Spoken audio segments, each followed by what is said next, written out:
Hi Vibrant Souls, welcome or welcome back to the channel. If you're new here, this is Vibrant Soul Tarot and I'm so grateful that you are joining me today. Today's pick a card reading, we are going to be looking at the person on your mind's current thoughts and feelings for you and towards the connection and anything else that you may need to know about their energy and you, okay? So it is going to be pretty in-depth. We're going to start with the tarot. We're going to clarify with some oracles. I have two different types of channeled messages that we're going to be getting. So they're actual thoughts or things that they would like to say to you. And then at the very end, we're going to be doing some advice because I always like to leave a little something for you as well. So if this sounds like a reading you are interested in, I'm going to assume you are since you're already here. Let's go ahead and get into the pile selections. Today we have these 4 piles to choose from. We're going to start right here with pile number 1. Pile number 1, we have the Tarot of the Sacred Kingdom. And along with that, we have this smoky quartz tower for pile number 1. Then for pile number 2, we have the Mystic Mondays tarot deck. And on top of that, we have this moonlight stone, this purple moonlight.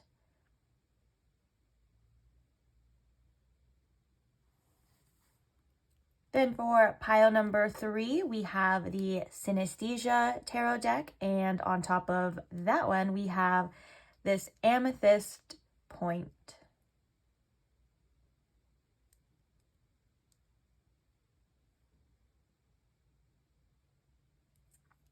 Then last but not least, for pile number 4, we have the Illusions Tarot, and on top of this one, we have this chunk of calcite.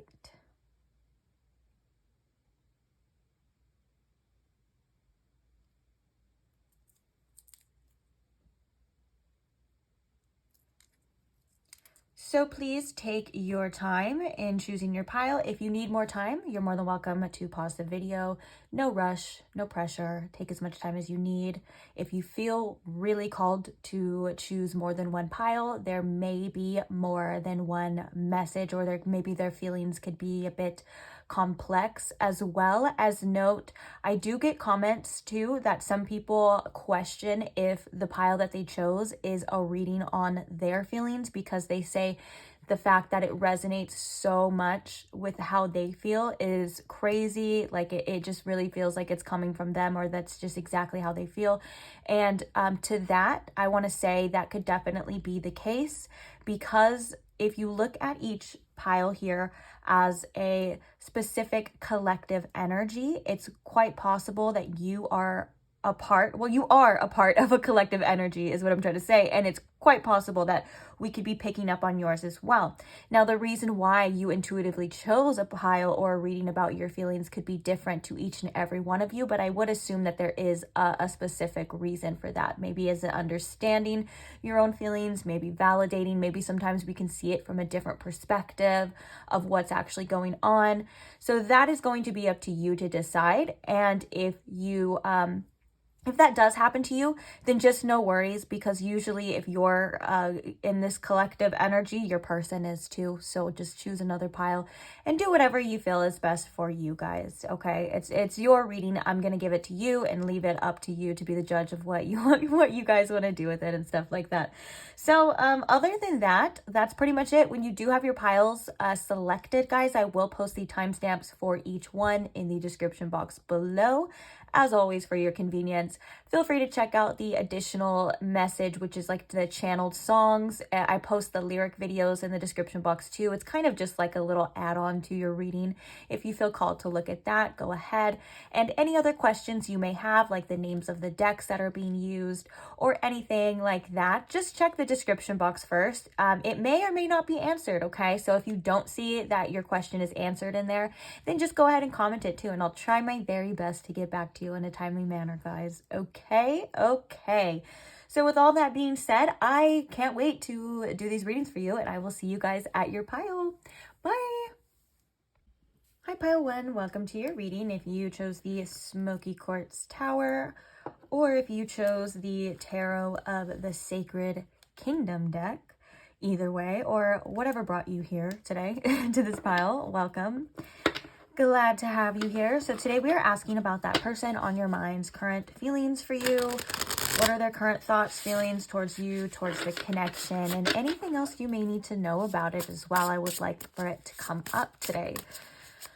So on that note, let's go ahead and invite Spirit. Spirit, if you could please tune me in to my pile one's collective energy. If you can please show me in pile one with the most clarity and honesty how this person on their mind is currently feeling about them. Thank you very much. Okay. So what are their feelings for you, pile one? Sorry. I was doing something else. Okay. Spirit, what is this person on pile one's mind? Thoughts and feelings for them, please. We have the 5 of Pentacles.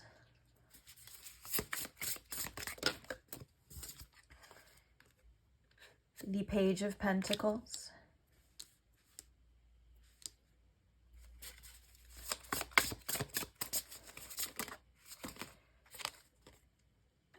The Sun. Oh. And the Queen of Swords. Okay. Just clarifying the 5 of Pentacles here.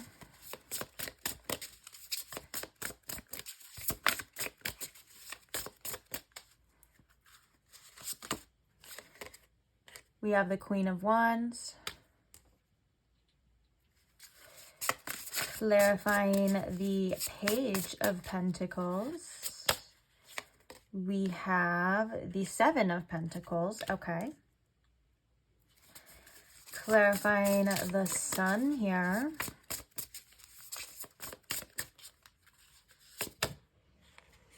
The Knight of Wands.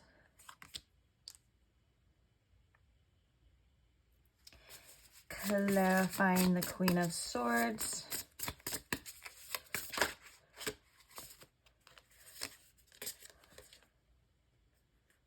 The Empress and the 8 of Pentacles. That's exactly what I was thinking too of the Queen of Swords. I'm going to put this back, but it is noted. We'll talk about it in a second. I just don't feel like we have the room here. In fact, let me check. Oh, you know, we have a little bit more room, but oh well. So the bottom of the deck, we have the Page of Swords. So how is this person currently feeling about you? They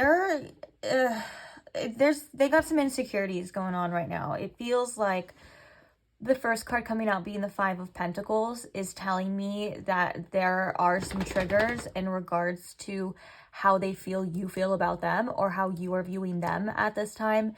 It does feel like there's some, I feel like some wounds, some old wounds coming up for this person. And it has a lot to do with, like I said, their confidence. They may feel, for whatever reason, like a little shut out. They may feel like you don't want them anymore, but they're not sure that they necessarily believe that. A lot of this also comes from like their, like a surface level. Like they're like, is pile one even attracted to me? Are they into me? Do they see me the way that I see them, or think about me the way that I think about them? And what I mean by that is I think that they're feeling a bit inferior at times when it comes to your energy. I feel as though there's a little bit of questioning of what's to come, what the future holds. A lot of uncertainty circling around you, how you feel, the situation, things like that, okay?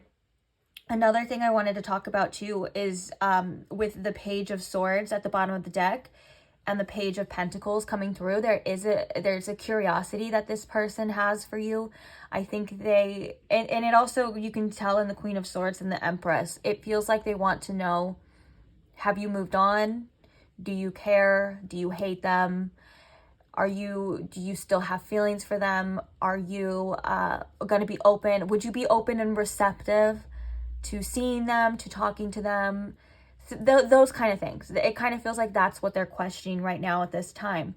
I do feel like with the Sun as well, I did note only if my intuition calls for it on certain readings, certain times, the Sun came out in reverse And it really felt like there was something with that. It feels like with the sun in reverse, they may not necessarily feel as positive, but that doesn't mean that it's not there. Like, it kind of feels like there's a missing of that, like maybe a missing of some sort of joy with you and with this situation. It kind of feels like maybe this is also like connected to their solar plexus, their personal power and their confidence, because with the Knight of Wands as well, I can see that there is passion for you. And there's probably some pent up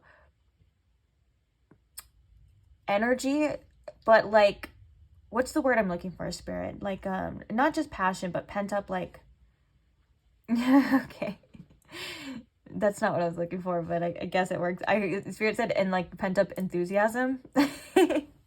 But no, it does feel like there's like energy that it's either not misdirected. Now I feel like I'm kind of having a hard time explaining this myself. So maybe this person, the energy that I'm channeling has a hard time kind of explaining what's going on or where this is actually coming from as well.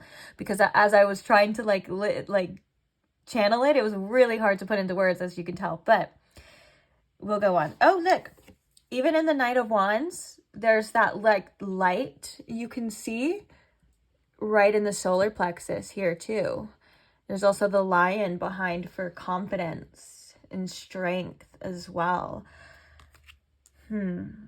It does feel like this person wants some sort of confidence. They may be pulled in a little bit of both directions on like what to do with you. Like, it kind of feels like if they had the self-esteem right now, or they had the confidence, there could have been a blow to this person's ego that happened, or something that kind of knocked them down a peg, but it feels like they would address this a little differently. But as of right now, it kind of feels like it's just up in the air for them. It also kind of feels like there's a sense of wanting to know first about you, is what I mean. And there's like a sense of curiosity here too. The Seven of Pentacles, I do think that, and especially along with the Page of Pentacles, there's a want either to pick up where you guys left off, or there's a want to just know what's going to happen. Like, how is this going to end? How is this going to go? Should I put effort forth into this? Should I back off? Should I just leave it as it is? Should I communicate my feelings? Should I F off? This is like the energy that I'm getting from this reading here for you. I want to see, we have the Six of Cups. So if you guys and this person are not talking, I do think that there's a little bit of nostalgia. There's also a mirror here as well. Yeah. Let's get a little bit of the oracles. I'm actually really curious to see what your channeled messages have to say too. Seven of Pentacles can also talk about too, like doubt, like there's lots of doubt. So this person could have their own like doubts or their own worries or things like that. And when it comes to you and this connection, and it does feel like with the Page of Pentacles here, they're being pushed towards some sort of growth, some sort of development. And I'm also hearing from Spirit that this is about the connection. Like with the pages here and the Seven of Pentacles can also indicate as well as like unfinished business. Like there's still things that haven't been done or said, or it feels a little incomplete here. So that could just be them wanting to know like what it's going to be, or if you aren't with this person, depending on your situation, if it is a separation and things like that, it feels like there's it was kind of like cut off, I guess you would say.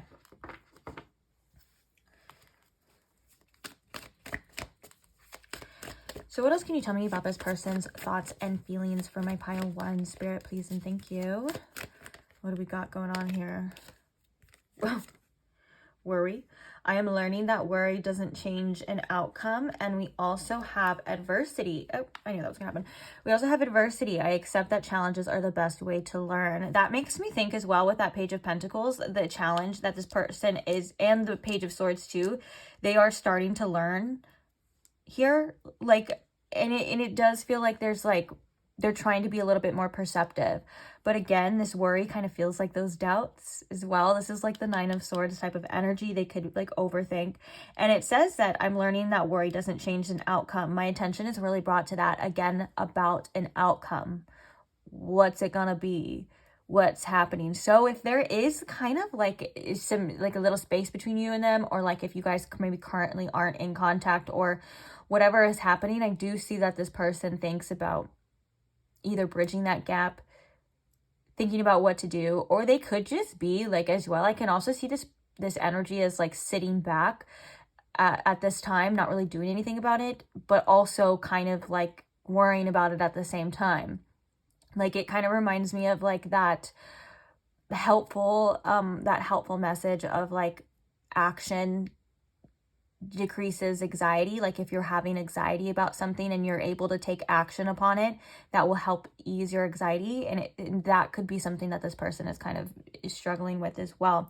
And I do want to note too, the Five of Pentacles makes me feel like this person is just not, how would I describe this in this particular energy, Spirit? Like, how would I describe this Five of Pentacles? Yeah, they're insecure right now.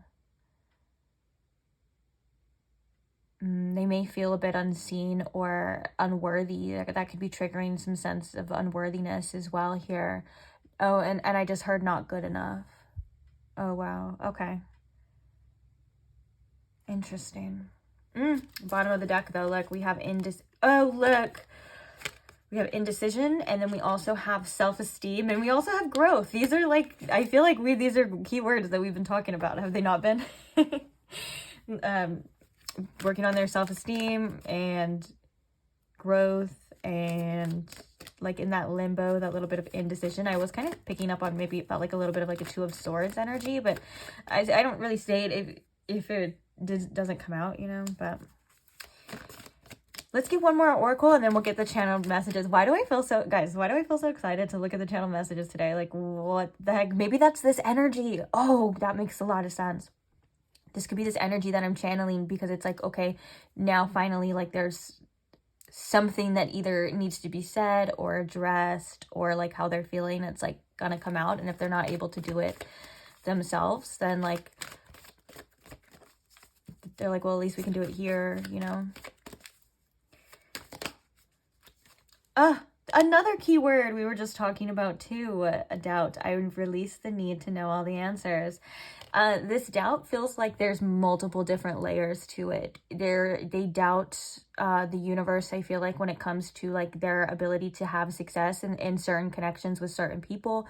They doubt themselves and their abilities, and also they doubt, because they're like, I doubt that pile one gives a shit, or I doubt that pile one wants anything to do with me, or for some of you, it's kind of just like, I doubt that they would be that into me to care, or something along those lines. You get what I'm saying? Because that's what I was picking up with the Seven of Pentacles energy, and I was like, I think that there's like doubt tied to this. And it could just come up randomly at many different forms. You know what I'm saying? Like sometimes when we're going through the day, we'll feel very, very confident about something, or we'll feel very sure, and then maybe like a little bit of time passes and we start to feel, oh, well, maybe not, you know, that kind of doubt creeps in. So it could be in different aspects as well, not just like one certain thing. Okay. Bottom of the deck, we have humor. I choose to focus on the lighter side, and trust. I accept that my inner voice will always guide me correctly. The humor card could be coming of like, maybe like this person wanting to bring in like a lighter type of energy to the situation in you. Like they're like, oh, I wish we could just lighten up, or maybe Spirit's like saying like, maybe this person needs to lighten up a little bit, not take it so seriously, or take themselves so seriously. Because when you don't take yourself that seriously, you're able to put yourself out there a little bit more, because it's not going to be such a hard hit on your ego if you're like, it's not that serious anyways, you know, or it doesn't define me, stuff like that. So let's get some channeled messages. I told you I got 2 decks today. We're going to be using my made deck, my homemade deck, the infamous silver one that some of you guys know and love, and a few of you don't like, but that's not my problem. It's just the internet. That has nothing to do with anything. The internet always has people that like stuff and don't like stuff that on every single thing. Like, okay. So Spirit, what are some thoughts and feelings this person has towards my pile one? Please, can we address these? Thank you very much. What are the thoughts and feelings of this person?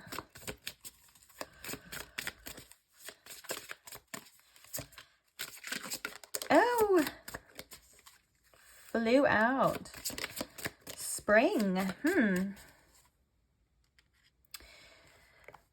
Oh my God, stop doing that.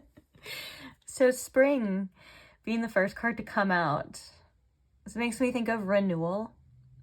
Springtime can be significant to this connection, but it makes me think of something coming back to life. Spring is the beginning of a new cycles, new life. This could have something to do with like the energy of like how this person is feeling, what they want from you. Spring into action is something that I just heard.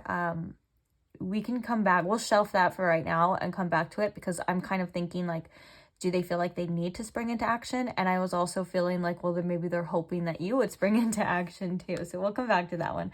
But I'm thinking of like maybe a sense of renewal here, wanting to bring and wanting it to be lighter. You know, when the winter it can be very harsh, heavy, things are dying, you're going through, winter's like for rest, transformation, rebirth, things like that. And when spring comes, it brings a lighter sense, right? That's when things start growing back. That's when the sun starts coming out.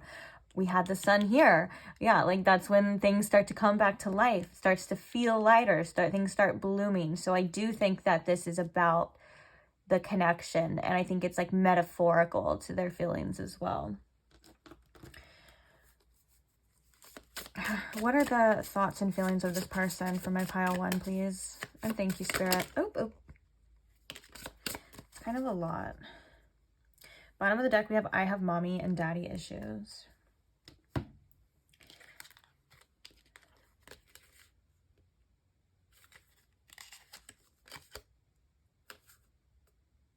So we have I want to take this to the next level.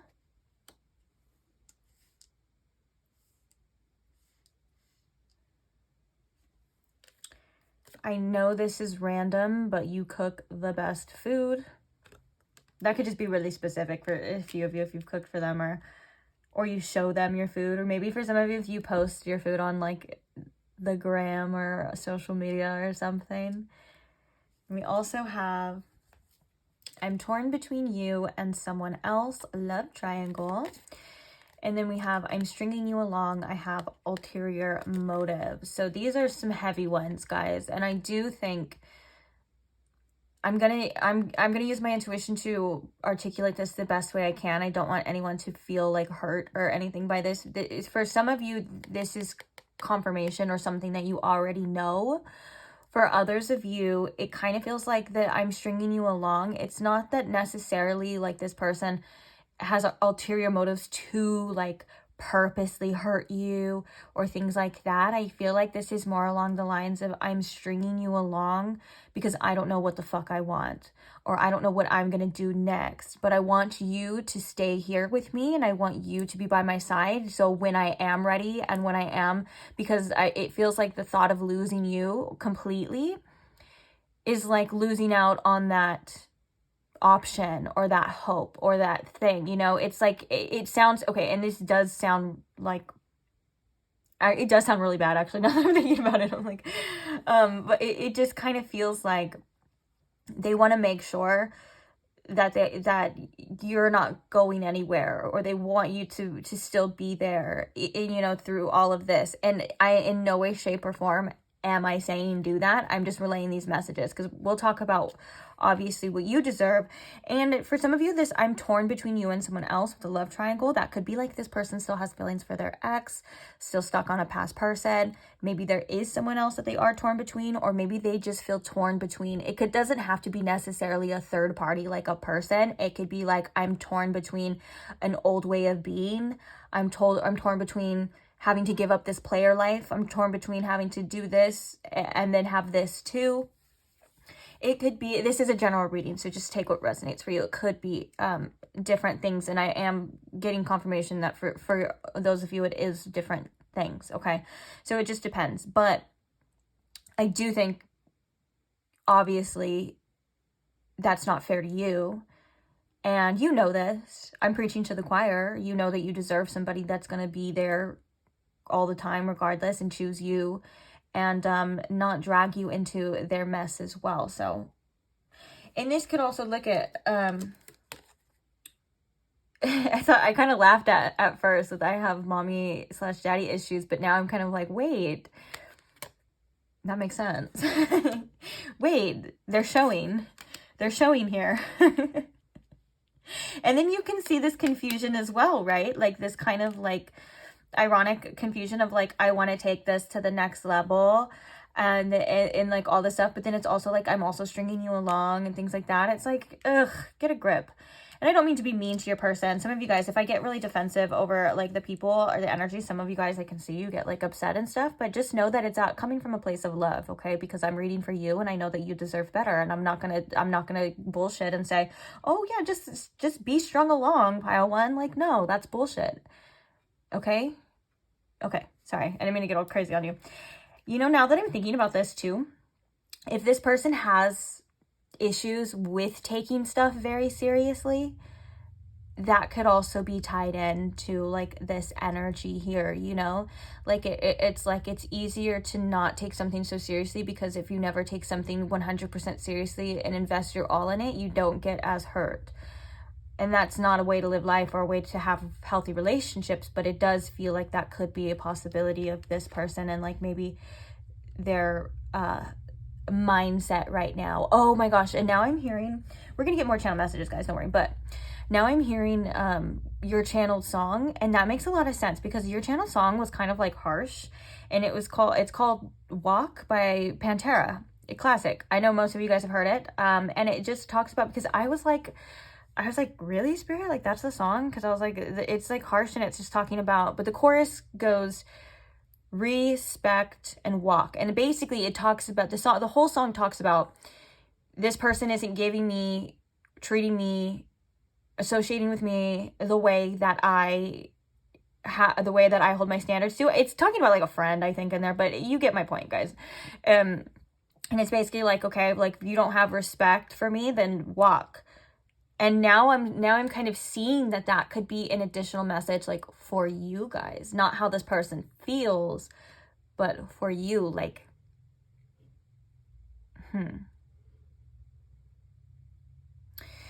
yeah, okay. What are some more thoughts and feelings? Holy moly, that's like, oh, sorry guys, that was like half the freaking deck. We're not doing that. What are some more thoughts and feelings that this person has towards my pile one, Spirit? What's going on with them? I'm not good at the emotional stuff. Thoughts and feelings for my lovely pile ones. What do we got here? Spill the beans. Who invented that? Like, spill the beans? Oh, look, I don't deserve you. We were seeing that with that Five of Pentacles, a little bit unworthy here.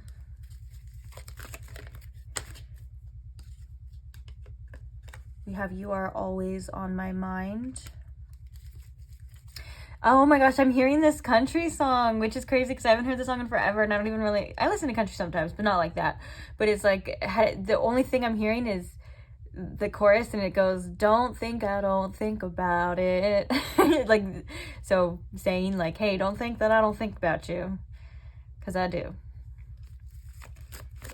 Okay, let's get two more from this deck. We got one trying to fall out. Okay. If you would just, I wish we could go back to how it used to be.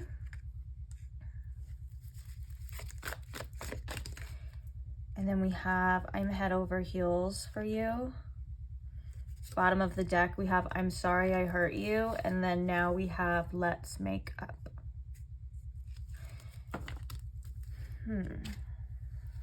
So, I don't really feel called to elaborate anymore on these. I think that they're pretty straightforward, and I'll also let you, you use them or use your intuition or your feelings to decipher them too. You know better than anyone else, of course, because you are the one that is dealing with this person, or was, or has, or you know them, okay?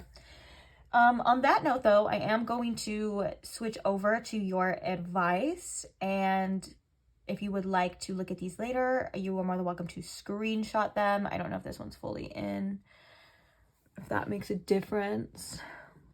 If you want to screenshot them. Oh, okay. Oh, look, underneath that, we have popping out, don't give up on me. This is like that feeling of like when they're like, oh, I'm stringing you along. Like they're like, I don't want you to give up on me. I don't want you to not want me. I don't want you to not want to be with me, but I don't know what the heck I want right now. And that is what was frustrating me.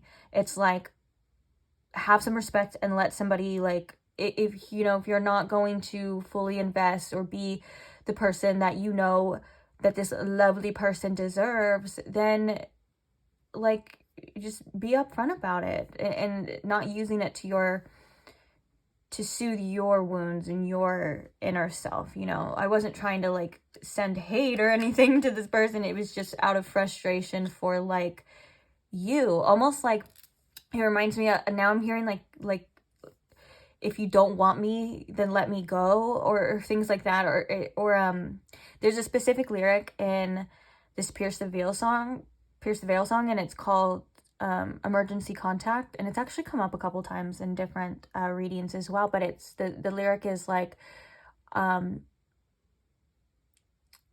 it's talking about, okay, maybe that doesn't, because I can't, okay, so it just says, oh my god, I'm starving. That's the only part that I'm hearing from that, but I'm trying to remember what comes before it.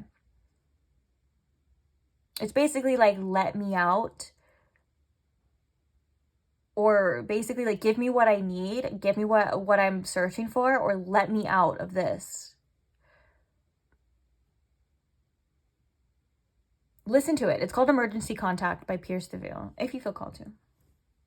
If not, then hey, don't worry about it, okay? Let's get your advice, though. Now, this deck, I must say, it's a little harsh, or at least it can be. So we're going to get a couple of them.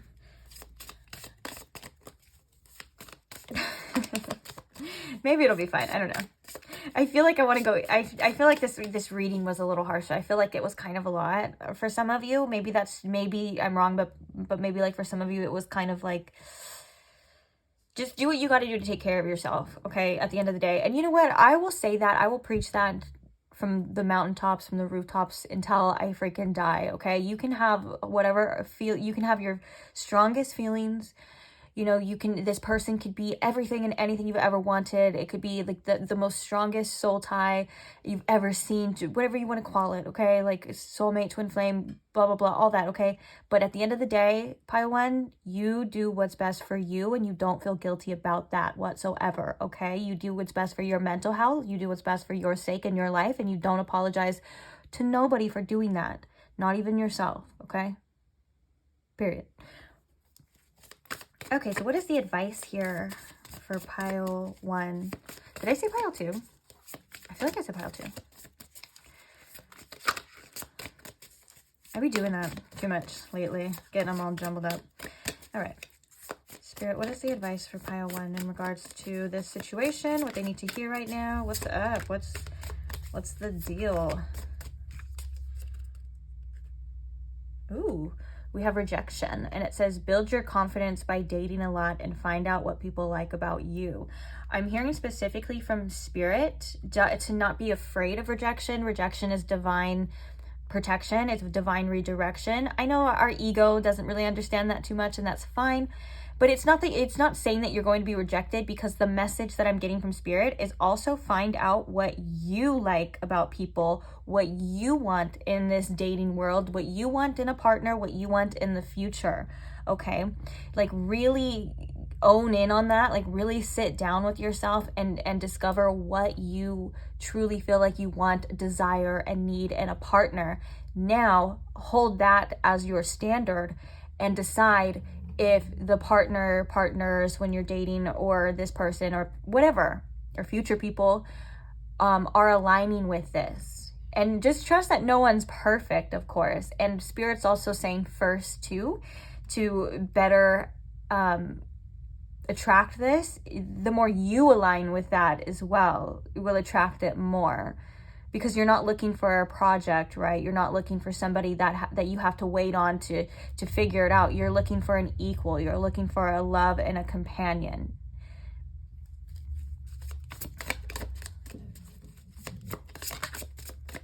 And you're allowed to reject just as much as other people, just as much as you fear people may reject you, or that, I mean, that's just something that comes natural in the dating world. But like, you're allowed to reject too. You're allowed to say, hey, like, that's not, that doesn't align with what I want. That doesn't align with what I feel like I deserve or what's best for me. So I'm allowed to say, you know, hey, cross that off the list. And I know it's not that easy, of course, especially when there's feelings and things like that involved. So just take it with a grain of salt. But just remember that you're allowed to change your mind. You're allowed to do whatever is best for you. We talked about it. Okay, any more advice from this deck, please? For my bio one, Spirit.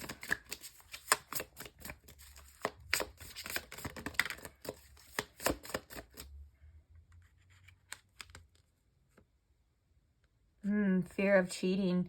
Not everyone cheats. You need to open your heart and trust your partner. Let's get one more.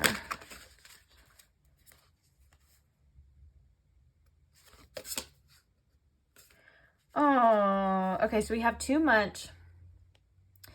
I get it now. Okay, so we have too much. You tell others too much about yourself all at once. Sit back and listen more. Fated to be alone. You gave up on love because, and just, these are just what the Oracle decks say, okay? It's not like you did that and this is true, but just hold on, okay? Hear me out. Because I got some information just from these alone. So it says, you gave up on love because you think you are meant to be alone. It's not true. One of the things with this too much is that there may be a fear of being too much. Like, not necessarily that you give too much, which maybe some of you do.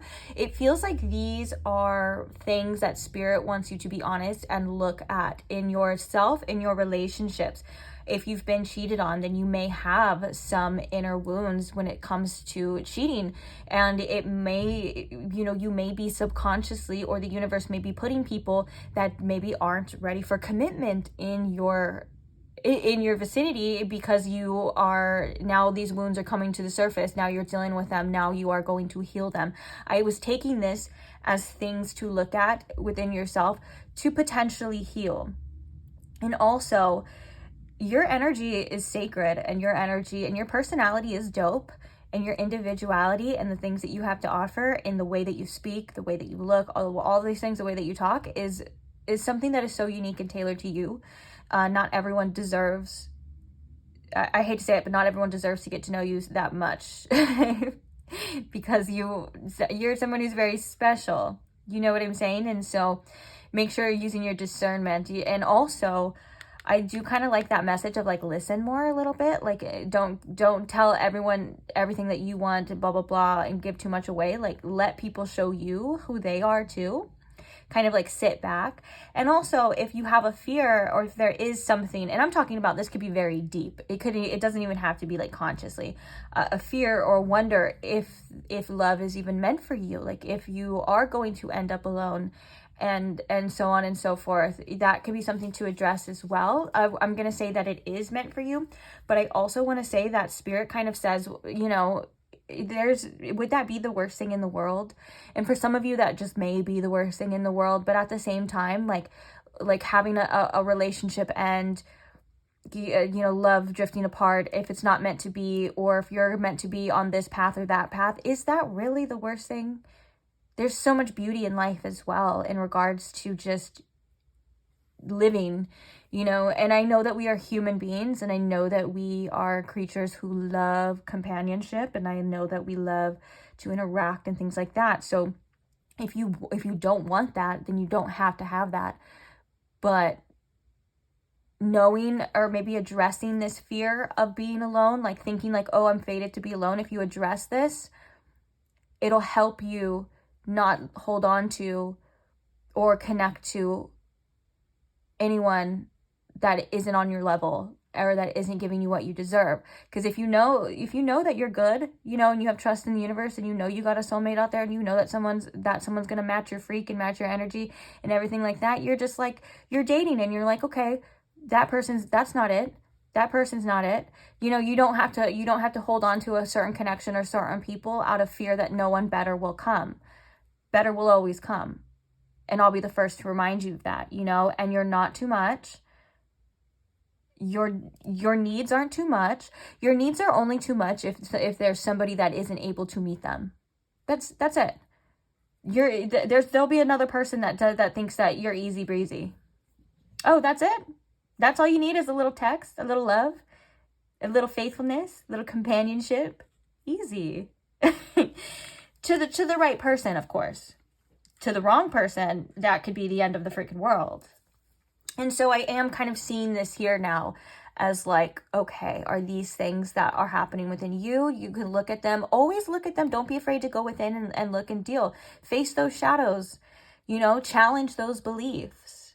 It's important. This is how you elevate. This is how you rise up. This is how you transmute. And you say, I don't care anymore. I'm going to do what I want to do. You say, I'm going to let this person show me who they are. I'm not going to give too much, blah, blah, blah. We're going to lean into the mystery. And then all of a sudden you're like, say you're dating another person and they just randomly tell you the most craziest thing, like the most toxic thing that maybe in the past you would have not even got to know, or like, you know what I'm saying? Like there's reasons for this. There's reasons for these things as well. Fear of cheating is very valid. Very valid. And it makes me think that we have that love triangle card. You know, you deserve somebody who's going to be faithful to you. Period. And that's the whole point of this dating thing. It's like you reject the people that aren't meant for you, and then if you vice versa. There's nothing personal about it too. And you know, once your confidence is up there. Oh, and Spirit said if you feel like open to it, of course, if you feel open to it, you know, looking at dating as like a fun experience of like getting to meet people you would never meet otherwise, but not putting too much pressure on the end game as well. Like you're doing it for the experience and not just needing that companionship in that person. But I digress, guys. I'm going to leave it here. I'm going to be honest with you. I think I'm rambling on a little bit too much now, but I want to thank you for being here in this reading. And even if I do appreciate the people who come to the channel and that are really open and receptive to the messages, even when they aren't the easiest to digest. It blows my mind that some of you guys are just so mature, so open to looking at yourself, like I said, facing those shadows, dealing with things and stuff like that. And I just want to commend you on your strength and your, you know, it's admirable and it's scary. Like the fear of cheating and the fear of rejection, fated to be alone, those are all things that are so real, like that we all literally deal with in regards to other people, even friendships and stuff, and family and you know, and of course relationships. They really do challenge those things within us. So this isn't something to be ashamed of. This is something that is normal, and Spirit's kind of just saying like, hey, if you want to look at it, you know, that'll help. So you're amazing. I love you guys. Thank you for being here. Also, thank you so much to those who like and comment and subscribe and share and all of that stuff. It's so beautiful, and it makes me so proud and so happy and so humble to have every single one of you guys, you know, just watch, be a part of the channel, all of that. I literally couldn't do it without you. It's for you. It's based on you. So thank you. And I'll see you guys in the next reading, maybe in another pile. I don't know, whatever you guys want to do. But either way, I will see you there. Oh, if you don't want to miss out on the future readings, you can subscribe now if you want to, of course, if you're not already. If you are already subscribed, love you. Here's a forehead kiss. Mwah, mwah, mwah, mwah. And I will see you guys in the next one. Bye.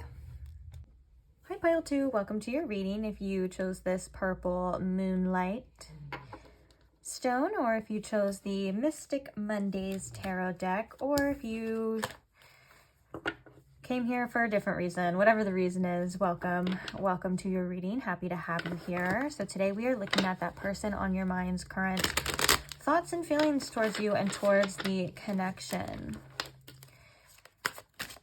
I want to ask Spirit as well. What is happening here? I want to ask Spirit as well to tune me in. So Spirit, if you can please tune me in to my pile two's collective energy. If you can please show me in pile two with the most clarity here how this person is currently feeling about them, anything about their thoughts, feelings, the connection, about pile two in general, please. And thank you. Let's spill it all. Get it all out here on the table.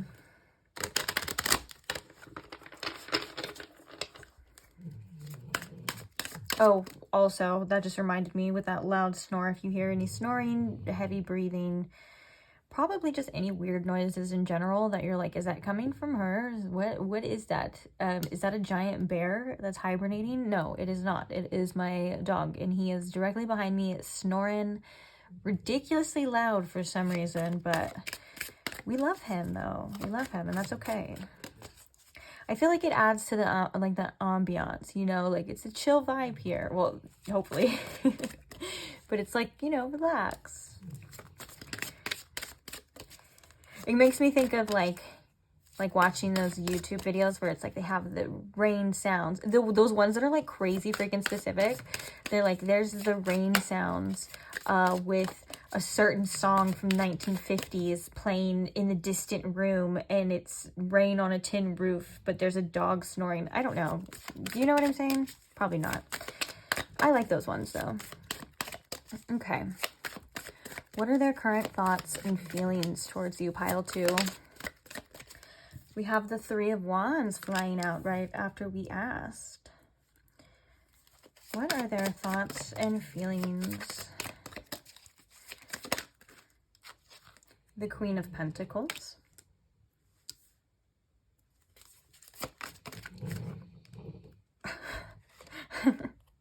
My dog just got loud. Okay. 10 of Pentacles. And the Page of Pentacles, which is the Princess of Pentacles. Clarifying the Three of Wands here.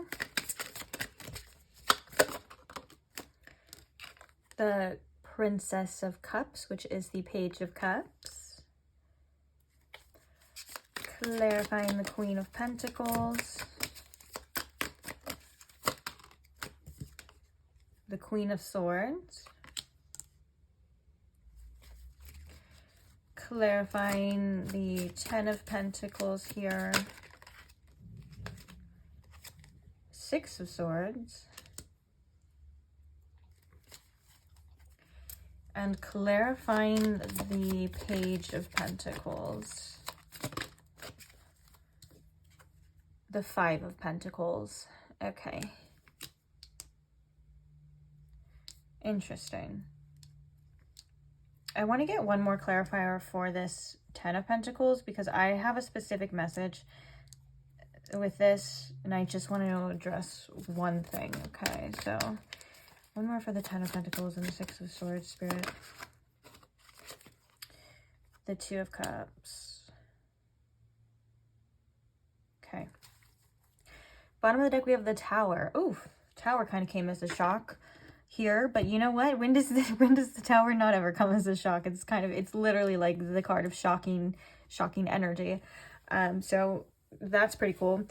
But let's talk about it here. How is this person currently feeling about you? For some reason, I just heard, as I was looking at this Queen of Pentacles, that this person sometimes feels like you're unobtainable. Whether that means they hold you on some sort of a pedestal or they view you as somebody who is very high value in their eyes. And I think that there's a little bit of like fear of you. And I don't think that that's necessarily a bad thing. But I think with this Queen of Swords, they're like, they know that you're not going to put up with any BS, at least at this time. And you could be very perceptive to them. AKA, like, you could be able to, like, see right through them, or they feel like that. They're like, oh, pile two just sees right through me every single time. They see into my soul, and I'm trying to, like, not have that. And I do think that they kind of worry about sometimes what you think of them. what you like, and I mean that as in like what you think of them. Like, do you think of them as somebody who is an equal, who has high value as well? Especially with the Five of Pentacles. The Five of Pentacles can come out when we're feeling insecure. It can come out when we're feeling a little bit unworthy. But it does feel like with the Page of Pentacles being the first card, it makes me think that this person is being faced with some sort of growth. I don't know if it's 100% holding them back. It just feels like there are some triggers here triggering this person. And with the Page of Pentacles, it's developing them in a further sense. Like whether it's developing their skills in relationships in general, they're learning a lot from this situation, or things like that. And it does feel like, since it is the physical pentacles, this person does have a curiosity or want to develop you in this situation in the physical world. But it also feels like there's this Five of Pentacles feels like it's coming through as some blockages, for different reasons is what I'm saying. I was trying to like intuitively find a specific reason, but Spirit's like, there's different things. It seems to be what's going on with this person, I think, is a little bit more complicated than just what meets the eye, is what I'm hearing and feeling with this. Speaking of a little bit more complicated than what meets the eye, the Ten of Pentacles and the Six of Swords here. So that message that I wanted to get clarified on is like, this person is like, I'm thinking about the future. I want to know what the future holds. And for one, I think this person wants clarity on that, but also it's like, what does my future hold with you? Do I move on? Are you a part of that future? Is this going to happen? The Ten of Pentacles can also indicate like having a family or just being in a very secure spot. But to me, it represents building something. We can even see the pyramid here as well. It represents like building something for the strong enough foundation to hold. And I do think with the Two of Cups coming, this person's like, I want that strong relationship. I want that future. I want that connection, and I want that. But with the Six of Swords, I think this person could also constantly be on the fence, or like maybe they have like one foot in one area, one foot out the door, and they're like, well, like I see this future, but do I have to move on? And that could also be due to like fear as well, of like maybe that's just like a reaction that they have, is like, oh well, like I'll just move on, or you know, I'll go my own way and blah blah blah. And with that being said, I think that the Two of Cups reveals that there is a deep connection here that this person feels, or at least there's a want and a desire for a relationship. And I think that they may keep themselves a little bit at distance sometimes, just due to the way that they're feeling. But I feel that the Ten of Pentacles is coming because this person does think about a future. They are focused on a future, and maybe even what that future holds. Speaking of distance as well, that brings me to the Three of Wands and the Page of Cups. There's a want to take some sort of next steps with this Three of Wands. The Three of Wands could represent that you and this person are at a distance, like whether, depending on your situation, like you guys could be physically distant, like you guys could live kind of far from each other or apart, or there could have been some distance between you and this person. And if that's not the case, because that's just a small representation of this card, there's also the Three of Wands is also a call to action of like taking the next steps to develop this. And it kind of shows with the Page of Cups that their feelings are developing here.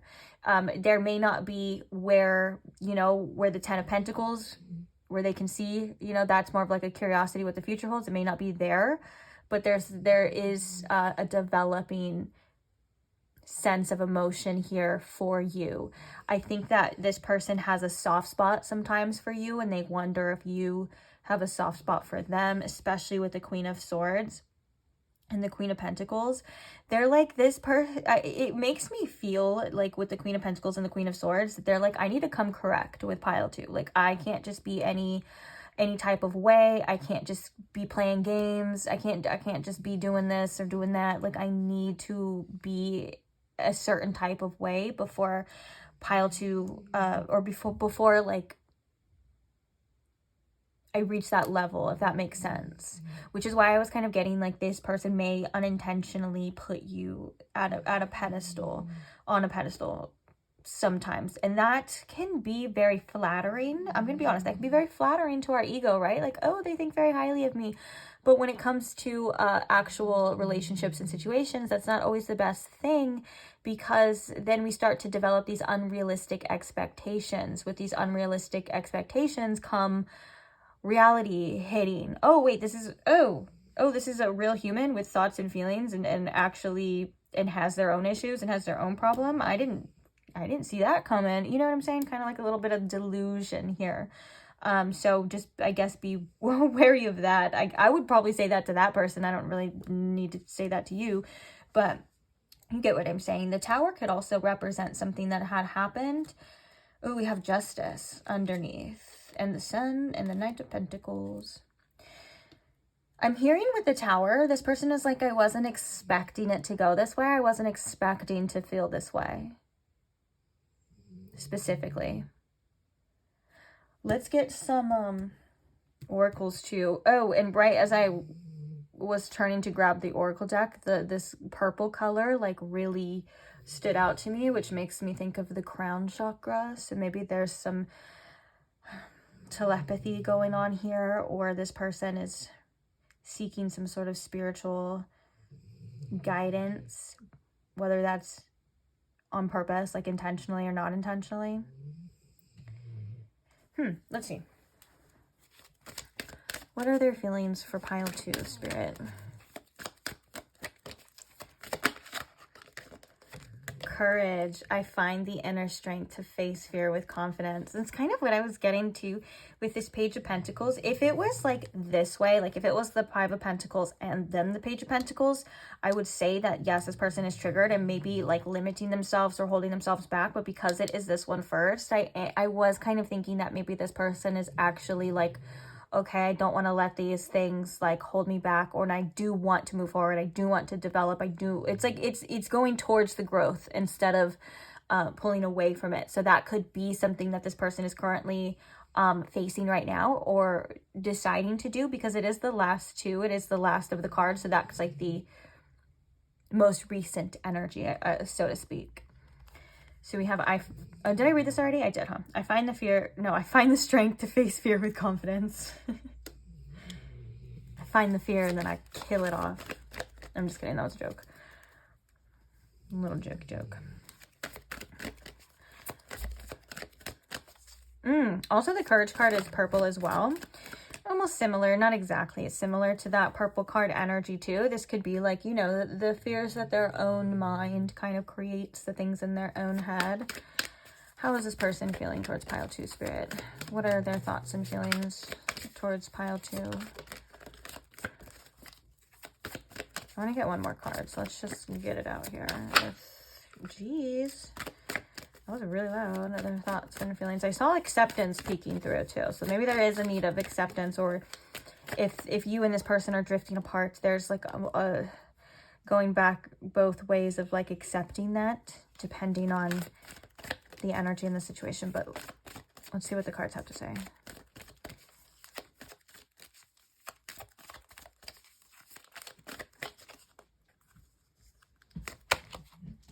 Imagination. Another purple card too.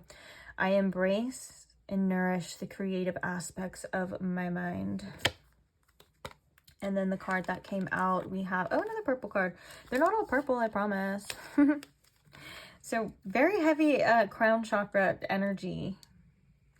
So we have honesty. I can't always expect the truth from others, but I can expect it from myself. And with the imagination card, I embrace and nourish the creative aspects of my mind. So yeah, purple is very prominent here. Another thing, bottom of the deck, relationships. I am attracted to those people who serve my higher good. Immediately attracted to the flower of life here, symbol in this. The flower of life also can symbolize our ability to create. It is a symbol of creation. Also, I'm hearing like ripple effect too. So with the relationships, the fact that you and this person attracted each other, or are dealing with each other in each other's lives, whatever, however you say it, basically there's some sort of ripple effect happening between you and them on a conscious level as well with the flower of life here too. But it also symbolizes the ability, like I was saying first, to create the things that you want in your life, or co-create with the universe, so to speak.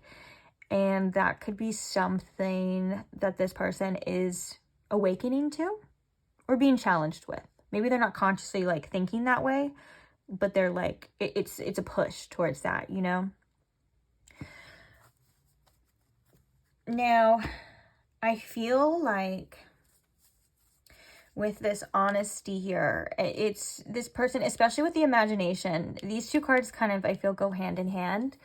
It makes me think of what this person's relationship with honesty is in their own mind, what they believe to be true, what they're fearfully not addressing due to facing some sort of truth here. It kind of feels like honesty is a theme going on with this person right now as we speak, if that makes sense. Being honest with themselves, being honest with you.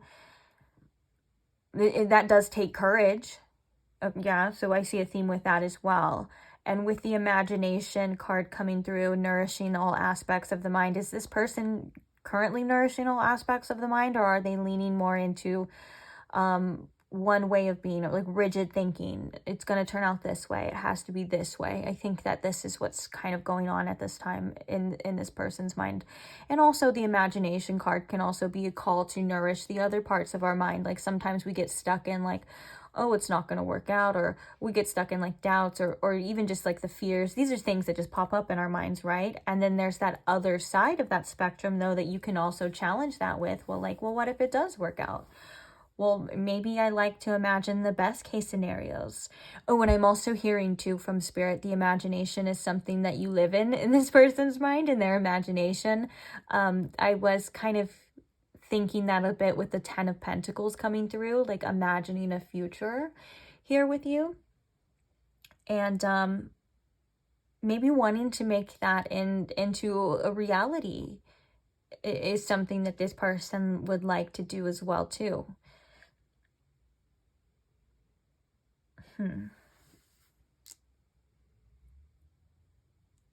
I think that you are pushing this person towards more growth, especially inner as well, which I think is something that obviously is divinely guided.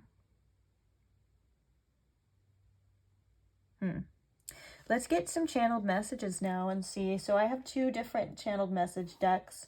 If you didn't get that in the intro, we're going to start with this one. What are their thoughts and feelings? Ooh, I just got like a pinch on my stomach, like my solar plexus. That was weird. Okay.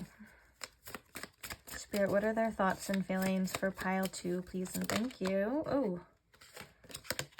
So we have fire sign popping out. Very fire sign-like. The way that came out kind of did like a flip and the theatrics and everything. That's very fire sign-esque. And hey, I'm not hating on fire signs. I have so much fire in my chart. I relate. Okay? It's crazy. And even if we were to do my... never mind. We don't need to talk about me. I love my fire signs, okay? Coming from an Aries moon, a Sagittarius rising, a Leo Venus. Okay, I got lots of fire. But also the fire can represent the passion. There could be a lot of like a spark, a fire, a passion. In the tarot, the fire suits, that's like the Knight of Wands, that's the King of Wands, that's the Queen of Wands, that's that Ace of Wands, that fiery passion. There could just be, this person feels a lot of passion for you. But it also could be clarifying for some of you if you are a fire sign, or if you like a fire sign. I was thinking of something else as I was like mid-sentence, and I was like, oh shit, I have to finish my sentence. Sorry. Okay. What are some other feelings and thoughts for my pile 2 from this person? You drive me crazy. I'm in so deep. You drive me crazy. Baby, thinking of you keeps me up all night. Ooh, this came out in pile 1 as well too. And you know what? Some other similar cards came out in pile 1, but the vibe's different. So do with that information what you will. If you felt called to pile 1, feel free to check it out. If you didn't, forget it. Trash it. Don't worry about it. So we have I'm torn between you and someone else. Love triangle. Another message with that too is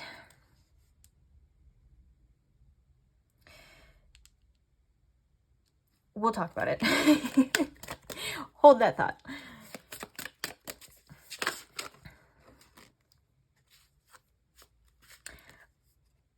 I don't care about what other people think anymore. I want you.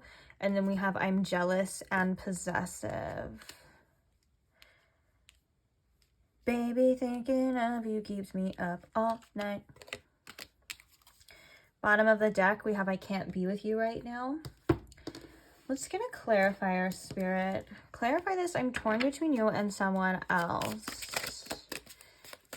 If it's the 3 of Cups, we know for sure it's someone else. But I do want to just clarify because I'm getting, there's different meanings to this. This could be past. It doesn't even have to be a physical thing. Like this person could just be torn. But I want to get down to the truth. We have the Hanged Woman. Well, it's a Hanged Man in this deck. Okay. This does make me think that it's not necessarily, it doesn't have to be a specific person. It could just be an energy that's keeping this person stuck. They're feeling stuck. They're kind of hanging out. You know, they're not wanting to do anything at this time, or maybe they feel like they can't for whatever reason. And also, I feel like the Hanged Man is coming with this direct message as some sort of sacrifice. Like you have to sacrifice something for this, or this person feels like they have to sacrifice these feelings for this. And it could be the reason that they're torn between you and somebody else could be like past energy of, okay, so if you know that there's somebody else, just know that I'm not talking to you about this, okay? If you don't, and if you're like, whoa, that came out of left field, I don't like that, blah, blah, blah, we could like look into it. But I'm also feeling like, so Spirit is saying for some of you, this person is still hung up on an ex. It's not necessarily that they're in their life for all of you. It's that there's lingering feelings. And it's not like this person hasn't tried, I think, to move on or anything like that. It's just that something is still affecting this person. And they could also be hoping that this person may come back for some of you as well, too. Now, again, this is a general reading, so just take these messages with a grain of salt. If you don't think that that's true for you, then just, like I said, kick that message into the trash can, okay? Throw it in the bucket. But you'll know. These are also for you to resonate with as well, too. So you will know on a level. And just remember that those messages that aren't for you are probably for somebody else. So send them love, okay? Send them lots of love. All right, so we have, and that's so interesting, too. It's like, I'm really jealous and possessive, but then there's like that energy. Weird. Okay, we have another channel message deck we want to get. I never meant to hurt you. What are their thoughts and feelings? I don't want to stay where I'm not wanted. And also, this person could just feel really be torn about what to do. Torn about this situation, torn about what to do.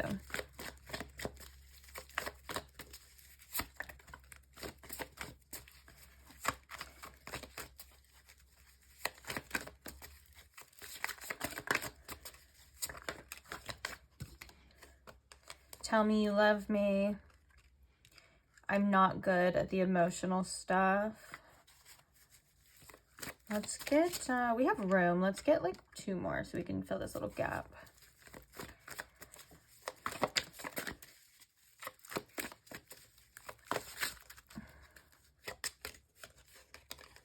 So we have, I'm going through a lot right now, and I think you're the one. Okay.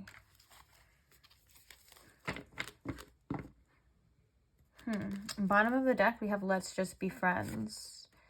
I want you to make the first move underneath that as well. Oh my God, now I'm feeling like my solar plexus is... Okay, it's really hard to explain.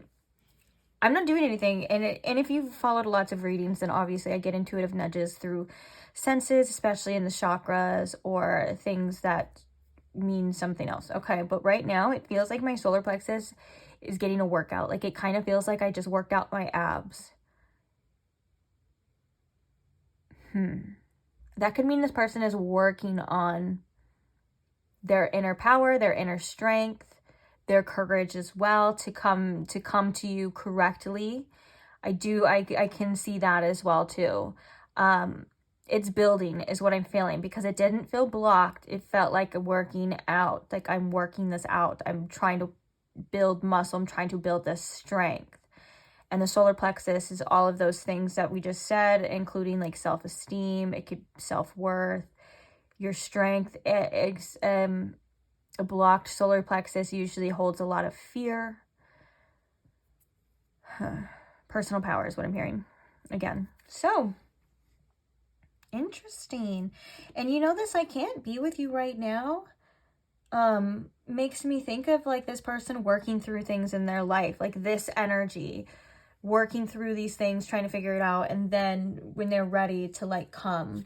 Oh, I love this too. It says, you've ruined me by exposing me to a heaven with you. I love that. That's so, why does that sound like something out of like a period piece movie? Like it's so dramatic. I love that. I love shit like that. I eat it up all the time. Like, why does that feel like that's coming out of like Little Woman? Who's seen Little Woman here? When he's confessing when Timothy Chalamet is confessing his feelings for Joe, and he's like, I've loved you, Joe. I've always loved you. We have to have it out. I love shit like that. And he's like, I waited and it was fine. Oh my God, that's my favorite part of the movie, because I would just die if someone confessed their feelings. And then when she rejects him, he's like, I'll watch you be happy, and I'll watch you get married, and I'll watch you move on, and I'll still be here in love with you. Oh, gets me every time. Timothy Chalamet, dude, I love him. He's so fine. So that was this part of the reading. We're gonna move on. We're gonna move on to your part, your advice. Okay, what do we got here for you? So what is the advice here for my pile twos? Now this deck is it's kind of structured a little differently. I kind of warned pile one about that too. The messages may not always be what they seem. It may come out as like something like you're going to be like, what if it's like, what the heck? Like that's rude or that's harsh. Trust that there's a bigger picture. There's a bigger message. Okay, look, we'll just do it, but just hold on. Okay. Hold that thought. If you go to the advice for pile one, you'll understand. Oh, okay. So Spirit helped me kind of direct that message. So a lot of these messages in here, it's like, you need to do that. You need that, or you feel like that, or you blah, blah, blah. It's kind of like that, because that's how this deck is, but it also has really great messages. So just don't think that it's pointing all the fingers. We'll figure it out. Okay. We'll cross that bridge when we get there. But like, it's very much like, it feels kind of blamey. At least to me, it does. And I think that's what it's for. It's supposed to point things out, and it has great points and great messages. It's just, sometimes it's like, yo, chill. Not too hard on my guys now, okay? Not too hard on my pile two now. Just relax. Okay. What is the advice and the message here for my pile two, please? And thank you, Spirit. So we have two passive. Take initiative to meet someone and keep the passion ignited. What is the advice here? Playing games. You don't need to play games to keep the right one interested in you. You know, these two cards together with this two passive and playing games, this makes me think of Spirit being like, you know, when you peep something, when you see something that another person is doing, or if you don't feel like it's right, or you don't feel like it's what you deserve, or anything of that nature, or if it's something that you're willing to kind of just be like, oh, okay, whatever, I'll ignore that, no big deal. Spirit saying like that type of energy can come back to bite you later. And obviously, if whoever is playing games, whether, I don't think it's you, or if it's them, or if you feel like you have to be a certain type of way in order for someone else to be receptive to your energy or accept your energy, or if you feel like you have to come off as a little bit less passionate or less yourself than what you feel like you truly feel inside, that's not helping the situation either. Like spirit is like, you have these things for a reason, and if you see something and you feel like you should address it in any way, shape, or form, in any part of your life as well, spirit is like, there are ways to address it. Okay, it doesn't have to be problematic, but also you're entitled to your feelings, you're entitled to what you see and your perspective and your truth. And if someone can't honestly or respectfully communicate that with you, then there's something else to maybe be done there, or something else to be addressed as well. Same thing, you should be able to communicate your feelings. And if you feel like you have to, like, I just feel like for with this message as well, in any way, shape, or form, if you feel like you have to dull yourself down, water yourself down, or pull back when you feel like you need to pull back, or if you feel like someone else is doing that to you, Spirit saying there's something to look at there and to address. Of course, there's the beautiful part of being your 100% authentic, maybe a little crazy, maybe a little out there selves, is that you either A, repel the people that aren't for you, or B, the people that are for you will eat that shit up. They will love it, okay? They would be like, yes, pile 2, please give me more.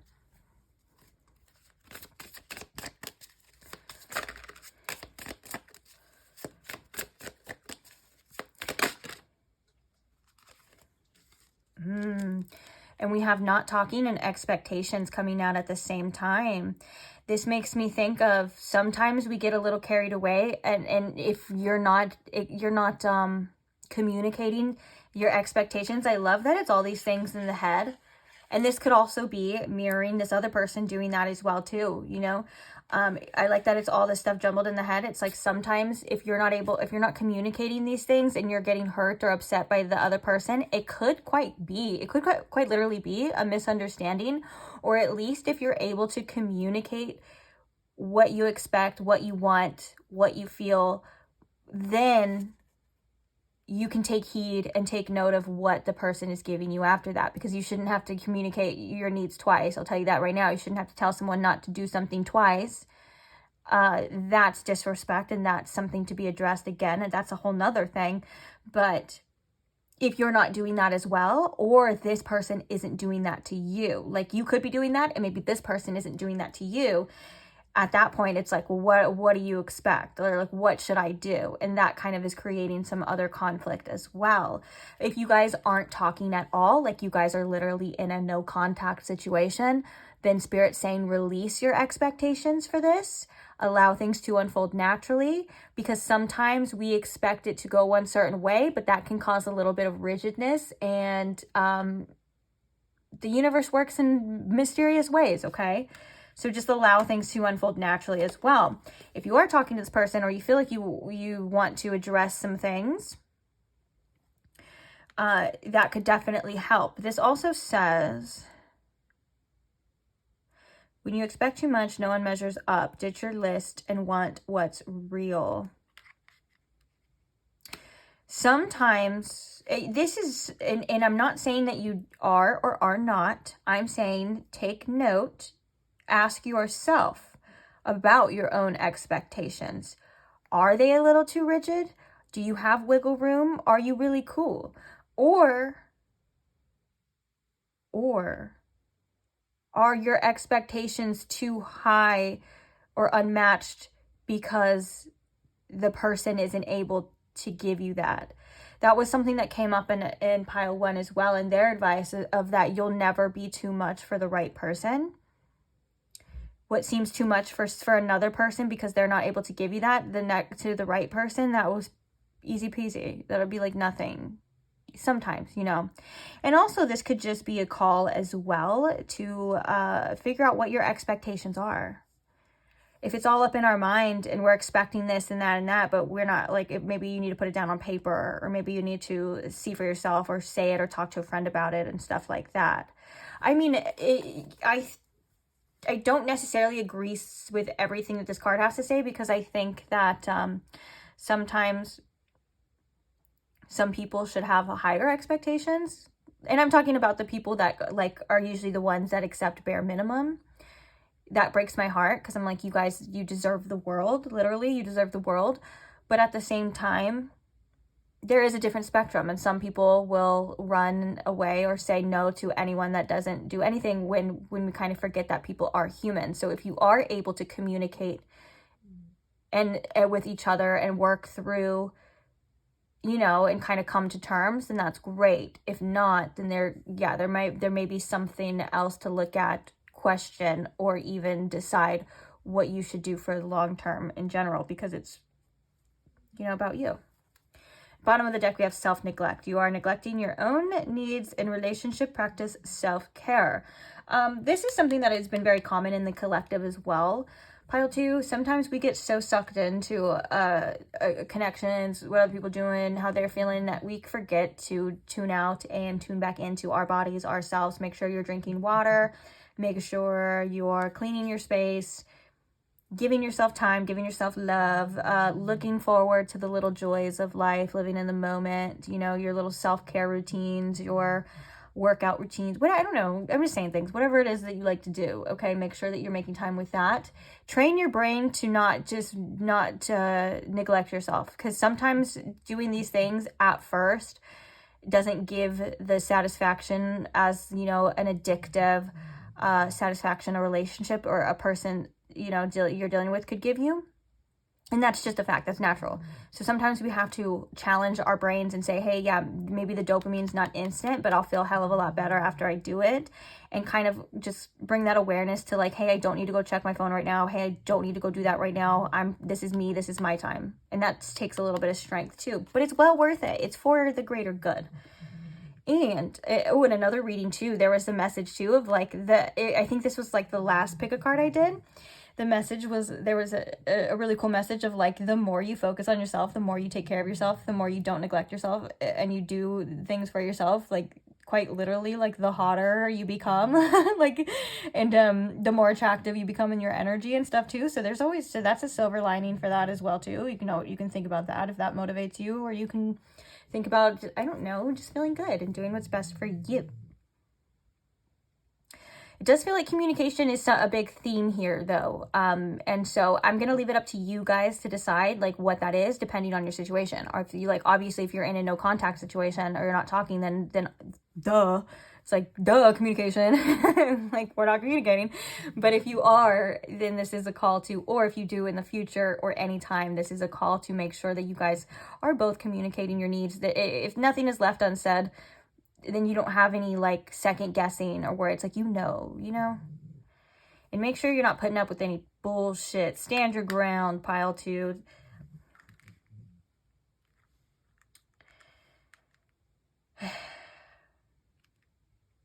I think that's it.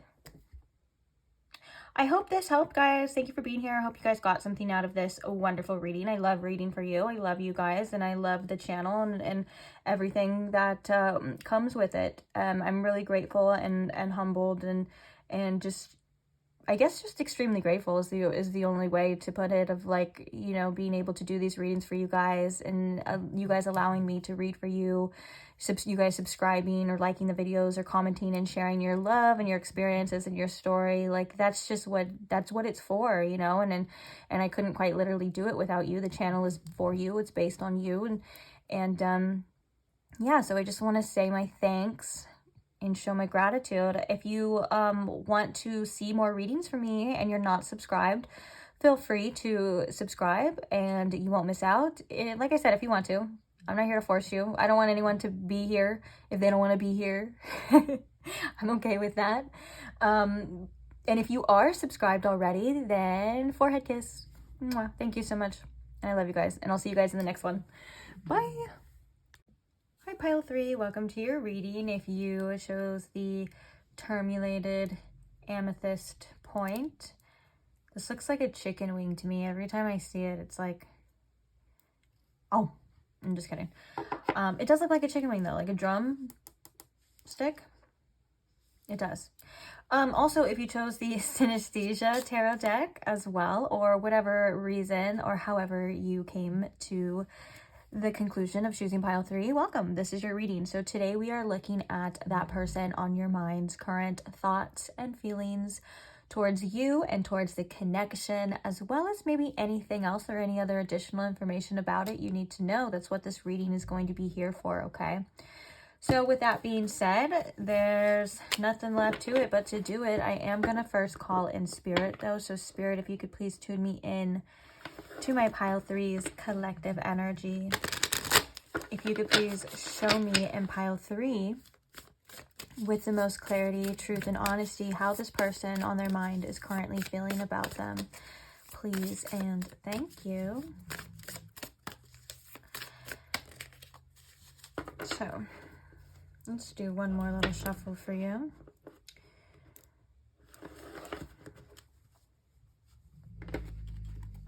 Also, if you hear any loud snoring, breathing, etc. in the back, that's my dog. He's doing a snooze right behind me. I don't know if everyone can hear him, but I do know that headphone users, if you listen with headphones, you can definitely hear him.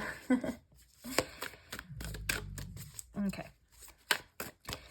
All right, so spirit, how is this person feeling about pile 3? What are their current thoughts and feelings towards pile 3?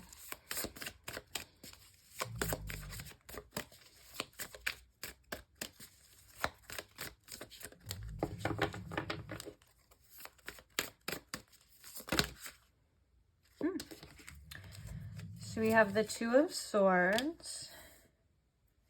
Do I feel called to take all of these? I think it's too many cards. So that was the one that was on top. So we're going to do the Two of Swords.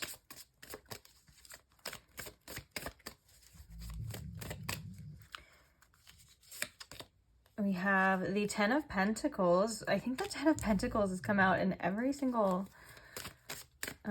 pile so far, if I'm not mistaken.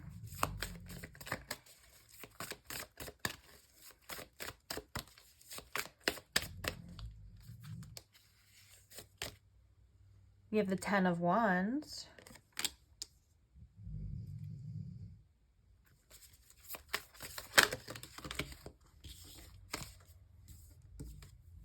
And the Eight of Wands here. The Eight of Wands kind of popping out in reverse with this Two of Swords. And I do think that that is something tied into that, because I think that there's action or there's movement that's wanted.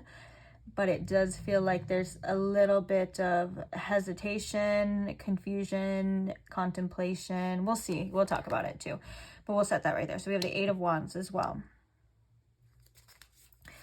So clarifying the Two of Swords here for pile 3. How is this person feeling? Page of Cups.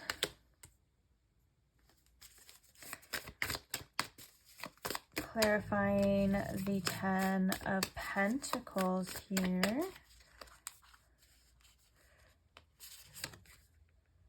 Page of Pentacles. Oh, the Page of Pentacles and the Ten of Pentacles I think have come up in every single reading too. One of them may have even been together like this, but I'm not sure. I'm just saying things now because I don't really remember. I feel like it has though. Okay, so clarify this Ten of Wands.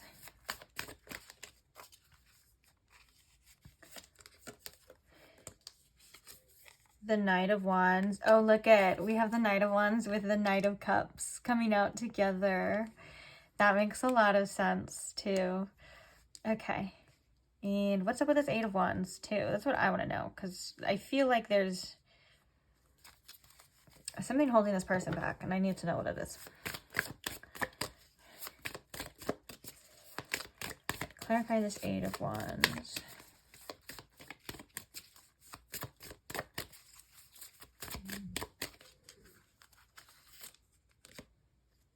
The Four of Wands. Wow.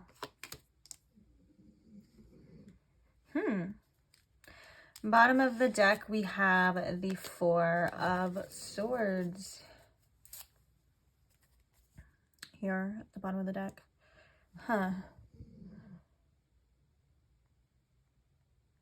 It's interesting, the image on this Four of Swords here too, the fact that it's these arrows that are going a certain direction, and there's one arrow going this direction, kind of pointing at the energy and everything else. It kind of makes me think that at times this person may keep themselves kind of in a box due to whether that's rigid thinking or holding back or anything like that. It kind of feels like they keep themselves kind of in a box when the direction or the energy is moving outside of that. So there could be like a solution for this person or something to do that they're not either looking at or doing because they're really focused on what's happening as well.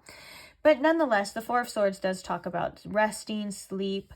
I wouldn't be surprised if this person isn't making any moves right now, or at least they could be taking their time. The Four of Swords can also indicate like maybe wanting to put these thoughts to rest, like needing to think about it, needing to meditate, needing to get things off of their mind and just kind of relax. That could be what this person is trying to do, or at least wants to do when it comes to this situation, because I can see very clearly that this person easily gets overwhelmed by their feelings and by their desire here with the Knight of Wands and the Knight of Cups.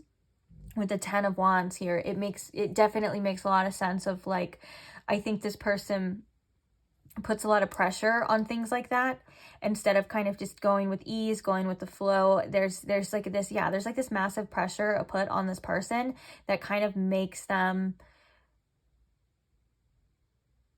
over like an analysis paralysis type of energy is what I kind of feel with this. Now, I think that, I'm going to be honest, the Two of Swords and the Page of Cups, I think that this person still contemplates about their feelings and about how they feel for you. I think that there's something there, of course, but I think that when it comes to moving too fast or moving in one direction, again, that kind of like heaviness and getting overwhelmed kind of takes place. So I think that this person could not like to deal with certain things like that at times, and so it could be a sense of avoidance. I'm going to be honest, like avoiding their feelings, and that could be something that obviously you may not want to hear, but I do think, I'm going to be completely honest as well, I do think that the energy that they're being pushed towards, that the Eight of Wands and the Four of Wands, is a connection, or is you guys coming together, and is a union, and things like that, because that's what the Four of Wands can stand for. Also, they may want to go out with you. Like it kind of feels like they want to put a heaviness to the side or anything that's too much, and they really want to keep it like lighthearted and fun with this Four of Wands too. Like that's where they want to move towards. Another thing as well with the Ten of Pentacles and the Page of Pentacles, this person, like they could be, if they're seemingly like they're always busy or they have a lot on their plate, they definitely do when it comes to the future. Like I think that their main focus right now is their finances and like getting that bag and putting in their energy and growing something for the future and developing. We even have like a little flower here on this Page of Pentacles too. So that could also influence their decisions on what they feel like they should do. Like if they feel like they don't have enough time in the day, or they don't have enough energy to give you what you deserve and give you what you need, but there are feelings here and there is like a want, because I can see both of those sides. Like there is a want and a desire to pursue this. They may think that that's unfair to you, yet I am seeing that they're like not like necessarily making a clear choice, writing that out, you know, saying like, hey, I can't do this, hey, this is what it is.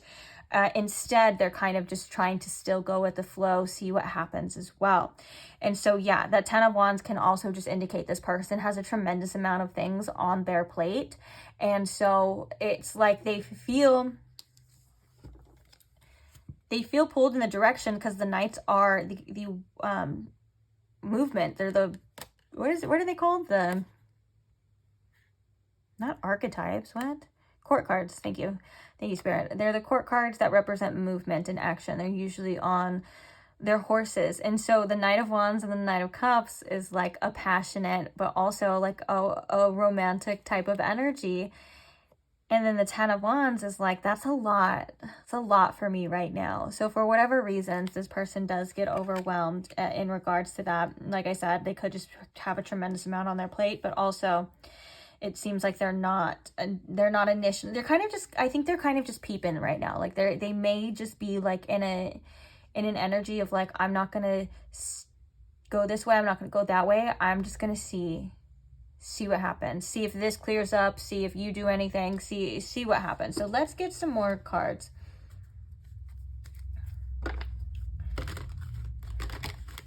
Spirit, what else can you tell us about how this person feels towards pile 3? So we have self-esteem. I possess gifts of the soul that benefit me and others. The self-esteem makes me think as well, like if this person had the tremendous amount of confidence, self-esteem, or even courage, things would be different. Things would go differently. They would act differently.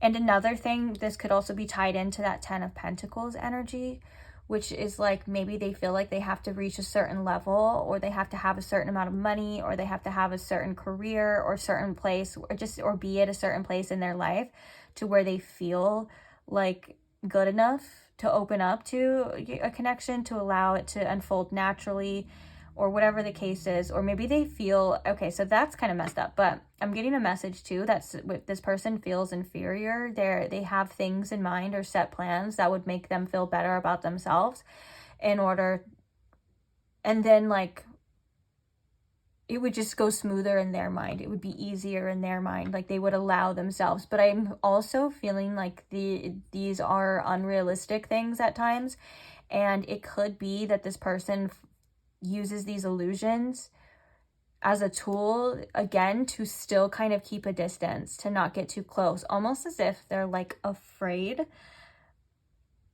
but they're not aware of it. And so they set this bar for themselves as like, well, I'll do this when I'm at this level, or when I'm here is when I can start, you know, looking into that, dating, blah, blah, blah, whatever, or pile 3, or I want to impress pile 3. So when I'm at this level, if I was here, you know what I'm saying? Like, that's kind of what I'm getting. Like, they're like, well, if only I was here in life, then it would. But like, it's like, no, that's not realistic.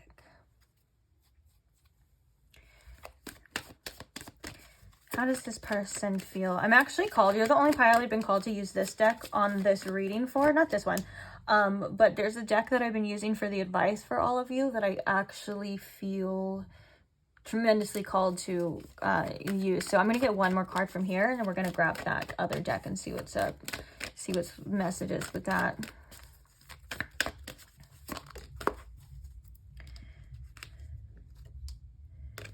Perseverance. I know that I can do whatever I set my mind to. In the bottom of the deck, we have death. I am learning that endings are merely beginnings, with growth underneath that too. Where is it? Spirit, their feelings. What's going on with this person for pile 3? Let's give them some clarity.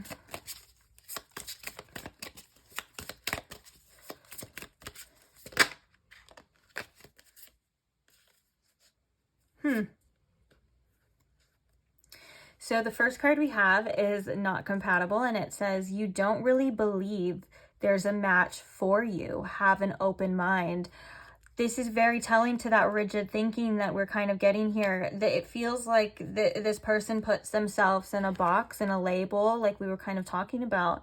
And that, yeah, they're being very like one-track minded or rigid. And okay, so with this, and also this could stem as an inner belief as well. It literally states you don't really believe that there is a match for you. And then look, we have excuses. So it kind of feels like this person just comes up with anything and everything to avoid what's really happening, what's really going on, or to avoid, you know, delving into this situation and these feelings. So you have so many reasons that it never works out. Find reasons that it can work out. And with this perseverance card, it feels like when it comes to pushing through, especially in anything long-term, that could be like this person's problem. Or it says, I know that I can do whatever I set my mind to. It feels like this person limits themselves in their own mind and their own abilities, what's meant for them, what they can have. If that makes sense. Like yeah, I just heard there's a million reasons not to do something, but if you're gonna be that way, then but there's one good reason to do something, and would be to follow your heart, to follow where you feel led, things like that. Because the energy is pointing in a different direction, but it seems like they're just for some reason not budging. And the Two of Swords, I think, is like over contemplation, thinking of everything and anything, like some things that aren't even like why does that even matter, you know? Tell me about this person's feelings for pile 2, Spirit.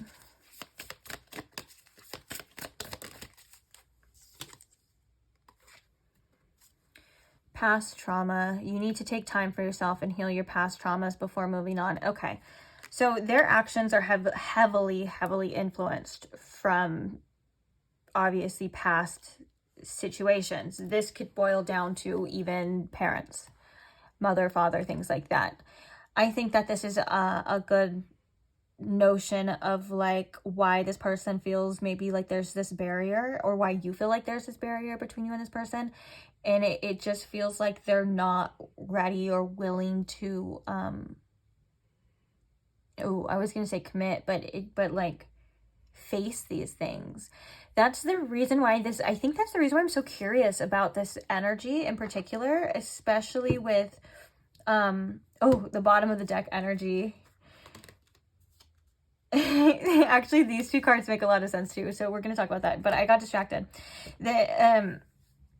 There's a reason why in particular I feel so like that I felt like from the very beginning that there's something like blocking this person. And I was like very curious to like, what is it? Like, why isn't this person just expressing themselves? Why aren't they just leaning towards that direction? Because I'm not sensing that it has anything to do with you. Like, not that they're not attracted to you or your looks or what you do or anything like that. I can tell you right now, it's 100% not.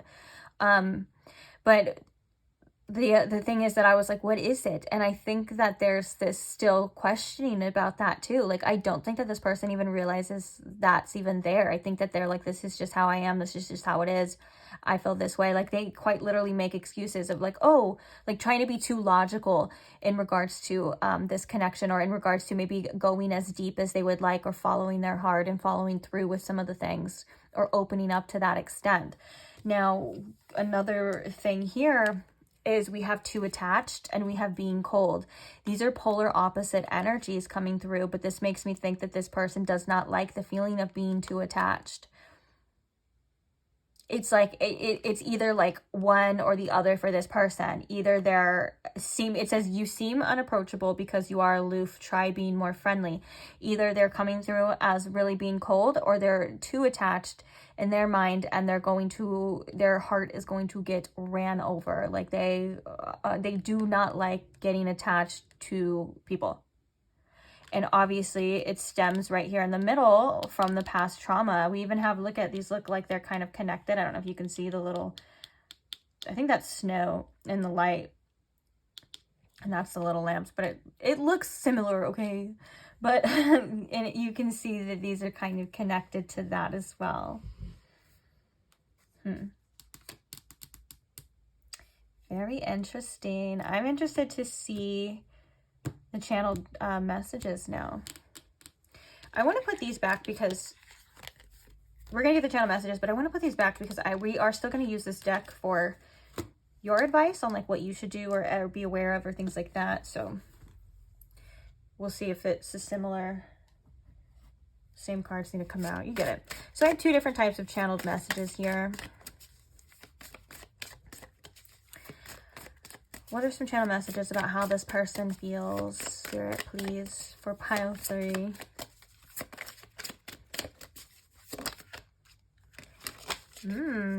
I've been asking around about you.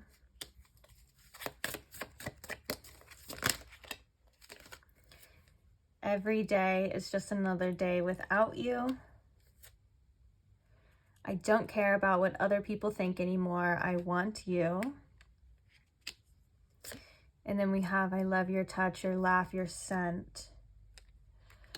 Bottom of the deck, we have, I don't feel like we're intimate enough.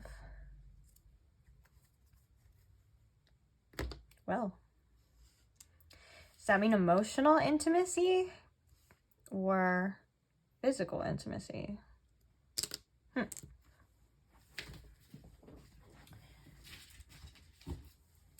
Okay. Some channeled messages about how this person feels about pile 3. I just want to cuddle with you.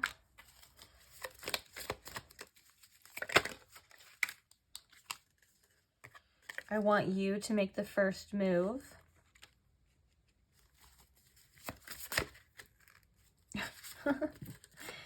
I want to have your babies, and I want to look good for you. Let's make up. Ooh, and I'm not doing well without you. That almost fell. Tell me how you feel about me. But underneath that, we have I lied so I wouldn't lose you. Interesting. Those are interesting channel messages compared to the energy of the reading. I'm going to be quite honest with you. They kind of feel like a little polar. We were seeing, though, in the reading that those feelings were there, like with the Page of Cups, the Knight of Cups, the Knight of Wands. Like, yes, this person is attracted to you. Yes, there's a want to move this situation forward and things like that. But there was just this weird hesitancy that was almost like unexplainable until you know, we got to the deeper parts of it as well, like always making excuses or not believing that, and we had past traumas and things like that. So that's very interesting. But oh, you can, I guess we can kind of see that as in the channel messages as like, I want you to make the first move, and tell me how you feel about me at the bottom of the deck as well. And there's definitely a strong physical attraction this person has to you. So, especially physical, I love your touch, your laugh, your scent. That kind of makes me think that this person thinks about you in that way. You're very memorable to this person.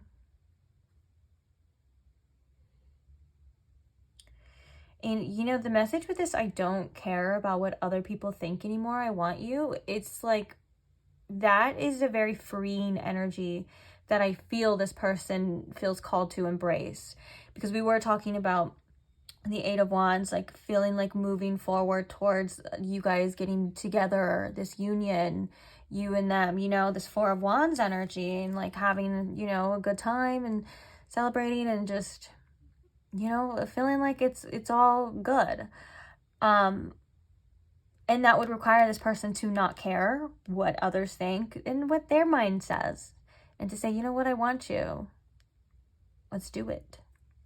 Not literally, but yes, literally, because this person, obviously, that's how you have babies. And I want to have your babies is always like, it doesn't necessarily mean like I want to have children with you. Although that could be the case, it means like I want to jump your bones. Like I want to do the nasty. At least for me, a lot of the time, that's how it feels.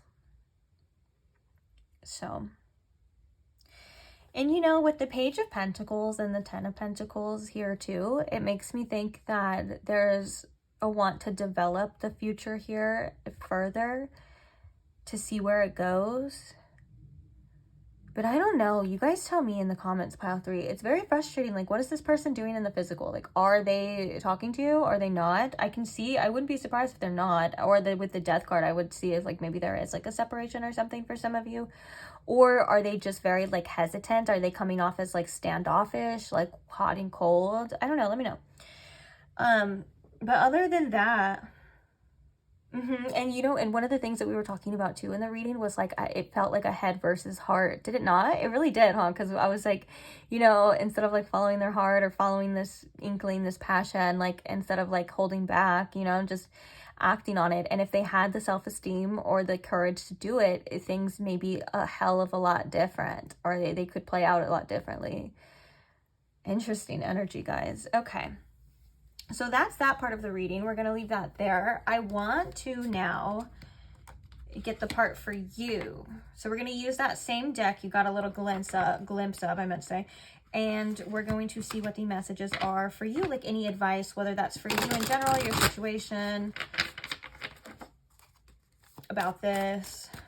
This is more of like a romance deck, so it's most likely going to be about this, but we'll see. Okay. Uh-oh, I dropped one on the ground. The first one that comes out is fear of cheating. Comparison. Comparing is unfair. Leave your past behind and see your new love for what they are. Not everyone, and this one says, not everyone cheats. You need to open up your heart and trust your partner. So sometimes these parts align, sometimes they don't, like, because I'm getting a completely different message with this. So we'll talk about it, but let's get all the cards out. Holding on. You must release old ties in order to have a fresh start with somebody new. Okay. Bottom of the deck here, we have lust, not love. Passion isn't the same as lasting love. Don't get sucked in just by good sex. That is something that I think a lot of people need reminders. I mean, even like, I can think of like any person that's ever been in the dating world or in relationships, you know, it's hard to differentiate those feelings, those passionate freaking feelings. Oh my gosh, it's so hard because it's like your desire for someone can be so strong. It's like sometimes we're almost like blinded, or we're not thinking as clearly. And love is truly something that is patient. Love is truly something that it's omnipresent, but it's also gentle, I like to say too. And so it's not, I'm not saying that love can't be passionate and stuff like that, but it's all of those things. And sometimes I just want to just validate some of your feelings in a way to remind you that like lust and attraction is so damn convincing too. Okay. Anyways, moving on though. I think that with this fear of cheating, you know, this is about maybe spirits kind of coming through to say that there could be some undealt with wounds in your past, or anything tied to this kind of fear that you can look into and you can kind of assess, and it can help you open up more in certain situations. Also, I mean, of course, you're going to use your discernment, because not everyone deserves, you know, you opening up and things like that. But there could be something with this fear of cheating tied to a certain attachment or an attachment style that it may make you like want to micromanage the universe or micromanage your situations just to make sure that they're not doing anything, or that they want you and only you. And Spirit's saying like these things will come in time. Like you will, you know, be patient, that things will be revealed to you in time. Also, it's just something that we all kind of have to face in life. It's hard, especially if your trust has been broken in the past or even by the person. It's so hard to rebuild this and things like that. And so it kind of just feels like this is something that could hold you back in ways too. And so just to be aware of it. It's not that you're doing anything wrong or you need to fix yourself or you're messing it all up. No, that's not what we're saying. It's just for some reason come to your awareness of like, hey, does this get in the way of you and your relationships too? You feel the anxiety sometimes, right? When you're in deep with somebody, you feel this anxiety about them cheating on you. For some, you may wonder, is it intuition or is this a fear? And I think that that's where spirit wants you to really like deep dive into that. Okay. And with this comparison too, you're beautiful, you're amazing. There's no need. You have your own unique little print. Okay. It doesn't matter if you don't look like that one person, or you don't look like that Instagram model, or you don't look like that ex, or it just makes me feel like, or maybe you don't act like this person, or maybe you're not all cool, calm, and collected and nonchalant like how you think they want, or these are just all examples. Take anything, for example. And spirit's like, you have your own unique print that is, it's like if only you can see yourself the way others, or the way that the universe, or the way that I'm trying to describe this as, you wouldn't feel the need to compare, to conform, or to be something that you're not. And it's not that you may be consciously even doing that. It's a societal thing too. We grow up looking at images. We grow up watching ads and TVs and always trying to be sold something for our insecurities. That's how, like, unfortunately, that's how it is in a lot of places. They're like, people will try to monopolize on like people's insecurities. Like, oh, you need to buy this workout thing, you need to buy this magic little diet pill, it'll make you look so good, or you got to be really scared of getting old because that means that you're undesirable. These are all things that are deeply bedded and rooted in a lot of us. And I think spirit's just saying that it does help to not compare, and it does kind of come from us not embracing our own individuality at the same time. So your individuality is your superpower, pile 3. Like, you are somebody who is very special, and you need to know that, and you need to remember that. And you do leave a mark, you do leave an imprint on other people,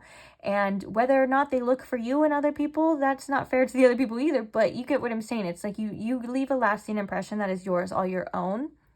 And you don't need to worry about being or doing anything else. I just read Holding On Too Hard, which is really interesting because I was going to talk about these in separate. And so now as I look back to move on to the next message, it says holding on too hard. Yeah, spirit wants you to loosen your grip a little bit about what it's meant to be, what's going to happen, what it's supposed to be, and stuff like that. You don't have to have a full grip on things, especially if they're meant for you. Okay, if something is meant for you, it will be for you. And I know you probably get so tired of hearing that, but it is true. And so it's like, you don't have to latch on and to hold on to everything or anything in fear of losing it, because if you're going to lose it, it's probably for a reason. And and anything that you lose will always be replaced with something better, especially if that's what you want and that's what you feel like you deserve. Okay. Another thing is that I do like this message of, you believe that it has to be hard, but it doesn't. Let love flow naturally into your life. There are connections, whether it's this one or in the future or new connections, but there are connections that you have yet to meet, or people that you have meant to meet, that it will not be so hard. You are not hard to love. There's nothing wrong with you. There's oppositions. You can even see that in synastry charts between you and other people. There's a lot of oppositions, which can be challenging aspects and things like that, but it's up to you to decide what you feel is worth fighting for. It should never be anything that has to do with your self-worth or anything that goes below your standards. I'll tell you that much right now. But at the same time, it feels like, with this holding on next to it as well too, it feels like it's like, if it is that hard, then just let go. And I don't mean you have to give up or lose hope or anything like that. It's just kind of like you passing the reins to spirit, giving up the responsibility to make sure that you're the one communicating, that you're the one fixing things, or you're doing this, or you're doing that, or feeling like you have to know because they're not telling you and things like that. Like, all of that is things that are beyond your own responsibility. Like, you don't have to do any of that. And I feel like there's a flow that's going to be coming to you when you decide to almost like when you decide to give up or when you decide to surrender. I hate to say it, but like it feels like that's kind of when the current can go in the direction, if that makes sense. So I don't know, guys. This has been an interesting reading. Has been an interesting reading. I was very curious about that person. And then with your energy too, I don't know. It just feels like there's a lot that's unwritten in your life. Like it feels like there's, and there also, I just heard unspoken too. Like it feels like there's a lot of things in the energy that have yet to be said, or that have not been said for whatever reason. Well, on a lighter note, I'm gonna leave this here. Thank you for being here. Thank you for listening. I hope you got something out of it. I hope it helped. I hope you resonate with it. Or, hey, if you don't resonate with it because your relationship is like bliss, or I don't know what I'm saying. I don't think that would be, I mean, there's nothing wrong with this energy of this reading. It's just, I hope you're happy. That's the simple way to put it, what I was trying to say. Like, I hope you're happy. I hope you're not stressed. I hope you ain't stressing over people. You know, pile 3, I gotta tell you, life's so much better when you don't have someone stressing you out. So I just hope that. I don't know what's going on with you for sure, but I'm just saying I hope, or maybe I'm sending you that, okay? How about that? We're going to change. We're going to change that to I am sending you peace, loving energy. And I'm closing my eyes and I'm envisioning that being sent to you, okay? White light surrounds you.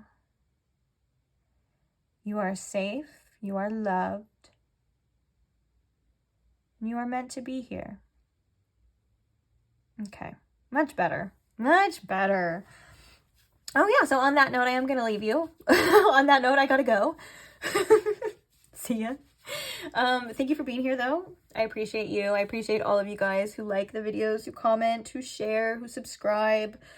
All of that interaction, it just means so much to me. It truly does. I'm grateful. I couldn't do it without you. You guys make this channel what it is. I love that you guys allow me to read for you in the first place. It's one of my few pleasures in life, and I love to do it. So thank you for allowing me. Thank you for being here. To those of you that aren't subscribed, that's okay. If you want to see future readings, you can subscribe, if that's obviously something you want to do. I don't want anyone here who doesn't want to be here, you know?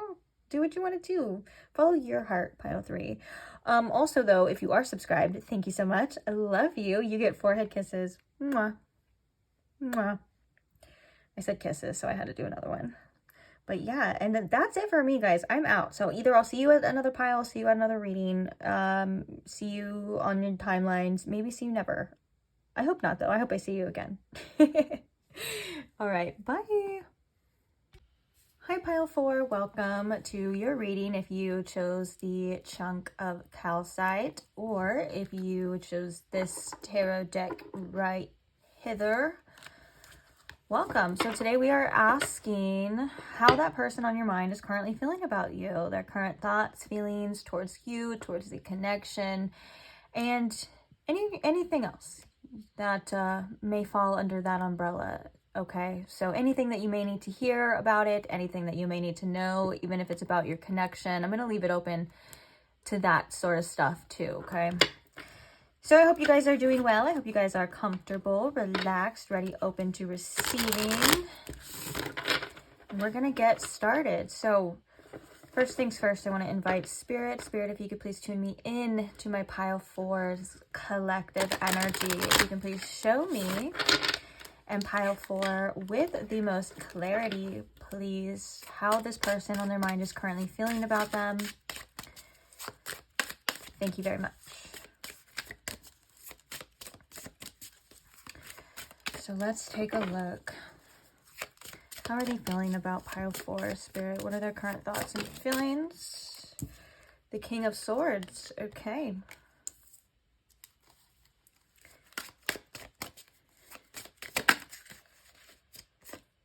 The Knight of Cups.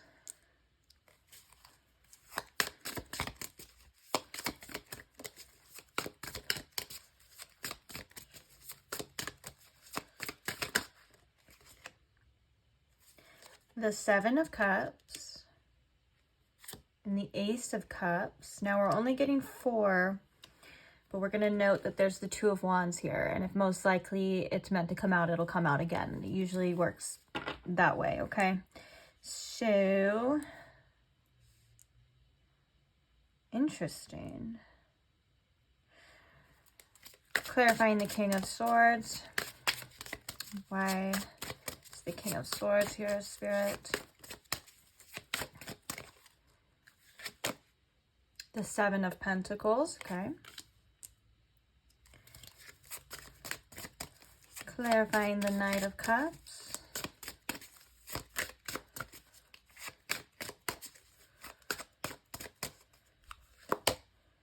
The Nine of Cups, wow. Right off the bat, we have a lot of cups energy. So we have a lot of water energy. That could be significant. It doesn't have to be though, but Cancer, Scorpio, and Pisces are very much present in this reading. Also with some air signs as well.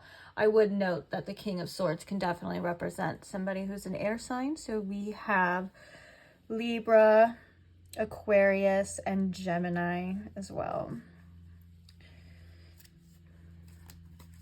Okay, so clarifying the Seven of Cups.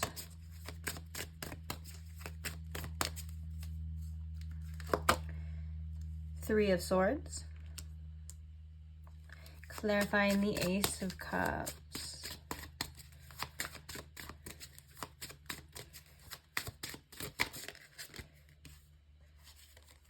The Six of Cups and the Fool. Wow. Bottom of the deck, we have the Two of Pentacles now. Okay.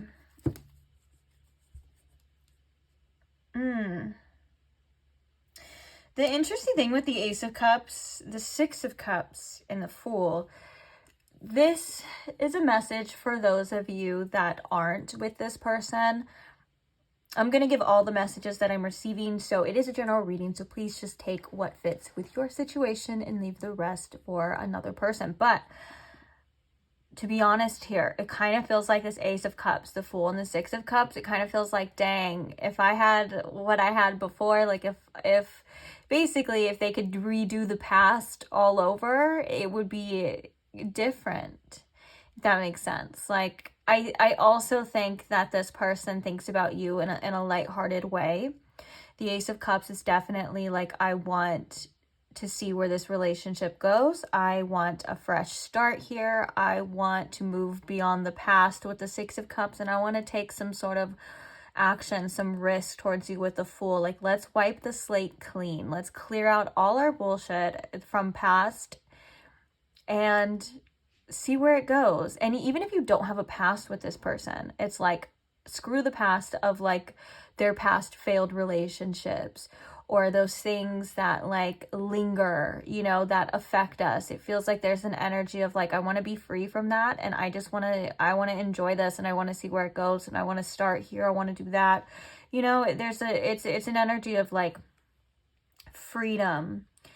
And so if that was the case, the first message, I do see that this person wants a beginning here. They want a brand new start. They want to see what's happening. Now, the Seven of Cups and the Three of Swords makes me think that sometimes this person's mind wanders into... They're kind of scared to make certain choices because this person does feel very sensitive towards you. There's such a, especially with all this cups energy and everything like that too, there's such a sensitivity about like you in this situation to them. And so they want to be very careful of how they choose, what they choose. Even like there's confusion here about sometimes their feelings. Am I being deceived? Is this all in my head? Is this an illusion? Because there's something here with this Three of Swords of like wanting to avoid disaster or more disaster. So like wanting to avoid any sort of heartbreak, but not in a way that I see in other readings, or at least recently, where it feels like there's like an avoidance. It's almost as if it's like, am I making this up? Is this too good to be true? am I going to feel like this? Am I going to feel like the Three of Swords? Like, am I going to be heartbroken? It's kind of more along the lines of like that energy. I want to clarify. Let's get one more card. Clarify the Seven of Cups and the Three of Swords. Oh, shoot. Yeah, the King of Cups. And I was kind of getting that with the King of Swords. Like, this person wants to... Oops. My thing just fell. Oh, well. Okay, so this person wants to make sure... Oh, what if they're, like, trying to make sure that there's not a disaster, like something falling? Because I was going to say, like, with the King of Swords... that energy, when that first card came out, I was like, this person's very perceptive right now. Like, they're making sure that they're seeing all things. They're making sure, like, they could be watching you, making sure that they're, like, seeing both sides to a situation, very curious, but, like, almost in a way of, like, very perceptive, you know? And so with the King of Cups coming out here too, yeah, it feels like they're like, I want to make sure that I'm doing the right thing. I want to make sure I'm doing the best thing for me. I want to make sure that I'm doing the best thing, the most mature thing at this time. I also, if this person is heartbroken in this situation, the King of Cups is like, okay, I'm trying to overcome that. I'm not trying to let that drag me down or pull me back in a direction that I don't want to go in. It's like, I'm trying to mature. I'm trying to better myself. I'm trying to get out of that type of energy as well. And so the Seven of Cups kind of comes as like, there's illusions, but it also comes with the choices too. Like, I'm trying to choose what's best. Sometimes I don't know what that is. Sometimes I feel a little confused. Seven of Cups is also like a fantasy energy too. Like, and that's why I was kind of getting like, if this person does kind of think, fantasize or venture off, it can affect them in ways of like, well, am I being freaking delusional here? Like, do I have a chance? Do I stand a chance here? You know, there's all of these kind of things. And so with the King of Cups, it's like this person's trying to rise above that, see their emotions clearly, see what's true, see what's not. And then I just love this energy, the Knight of Cups and the Nine of Cups. They're like, it is because this is like something that is so fulfilling, because my heart is telling me I really want this person. My pile 4, they're like, what did you do to me? Like, now I feel this way now. I'm just kidding. But you get what I'm saying. The Nine of Cups is like, I have feelings. I have these emotions. Nine of Cups is like, dang, I really want this. I think you really do have a hold on this person at this time. And I think that you hold a very special place in their heart. I'm not going to lie, pile 4.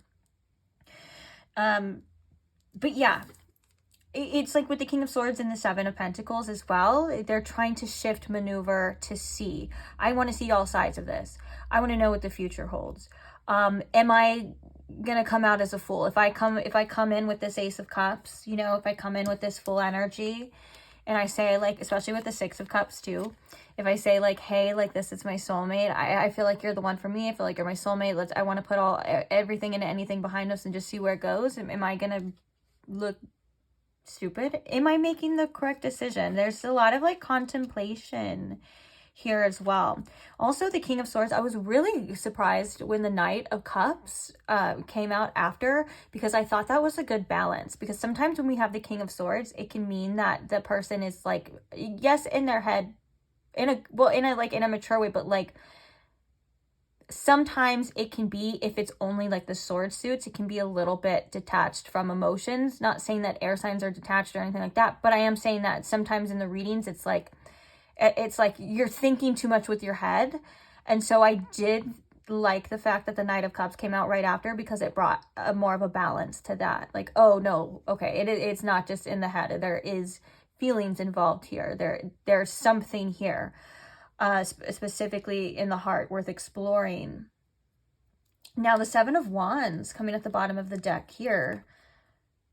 Now, because I was like, I don't remember it being there, but it's because we clarified. So now the Seven of Wands at the bottom of the deck. So this person could still feel like a little bit protective, of course.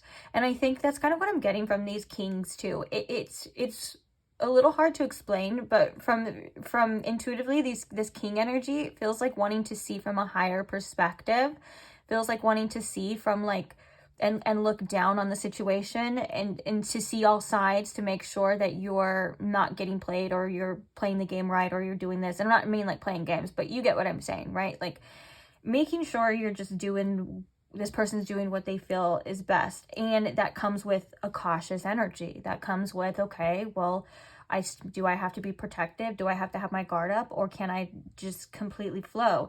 With the Three of Swords, you know, that could be stemming from something already in there, some kind of wound coming out to say, well, the reason why I'm not seeing this clearly is because of this past trauma, or this past hurt, this past wound. And I do think that this person has enough awareness, at least, to not let it dictate and control every action or everything. You know what I'm saying? I do think that with the Kings here, there's a sense of awareness with that as well. Let's get some oracles.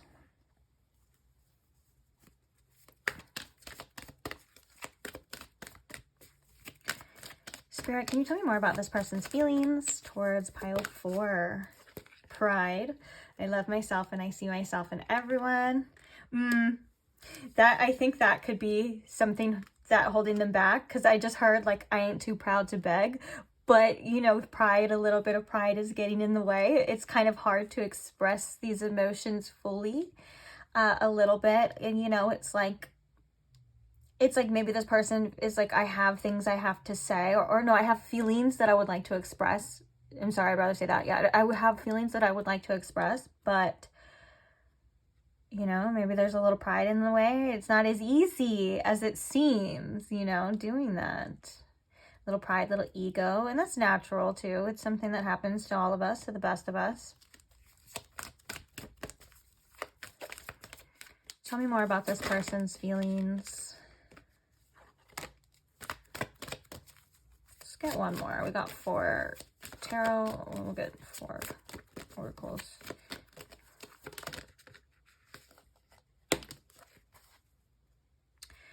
Bottom of the deck, we have surrender. I can release my need to control.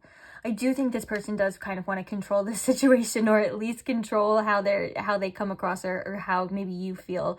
Not like they can like literally do that, but like it would be nice to have a say in that, you know. And I think that also when it comes to the uncertainty of the future with that 7 of Pentacles energy, the 7 of Pentacles does bring a lot of uncertainty. It's like, okay, do we continue this? Is it gonna happen? Is something gonna come from this?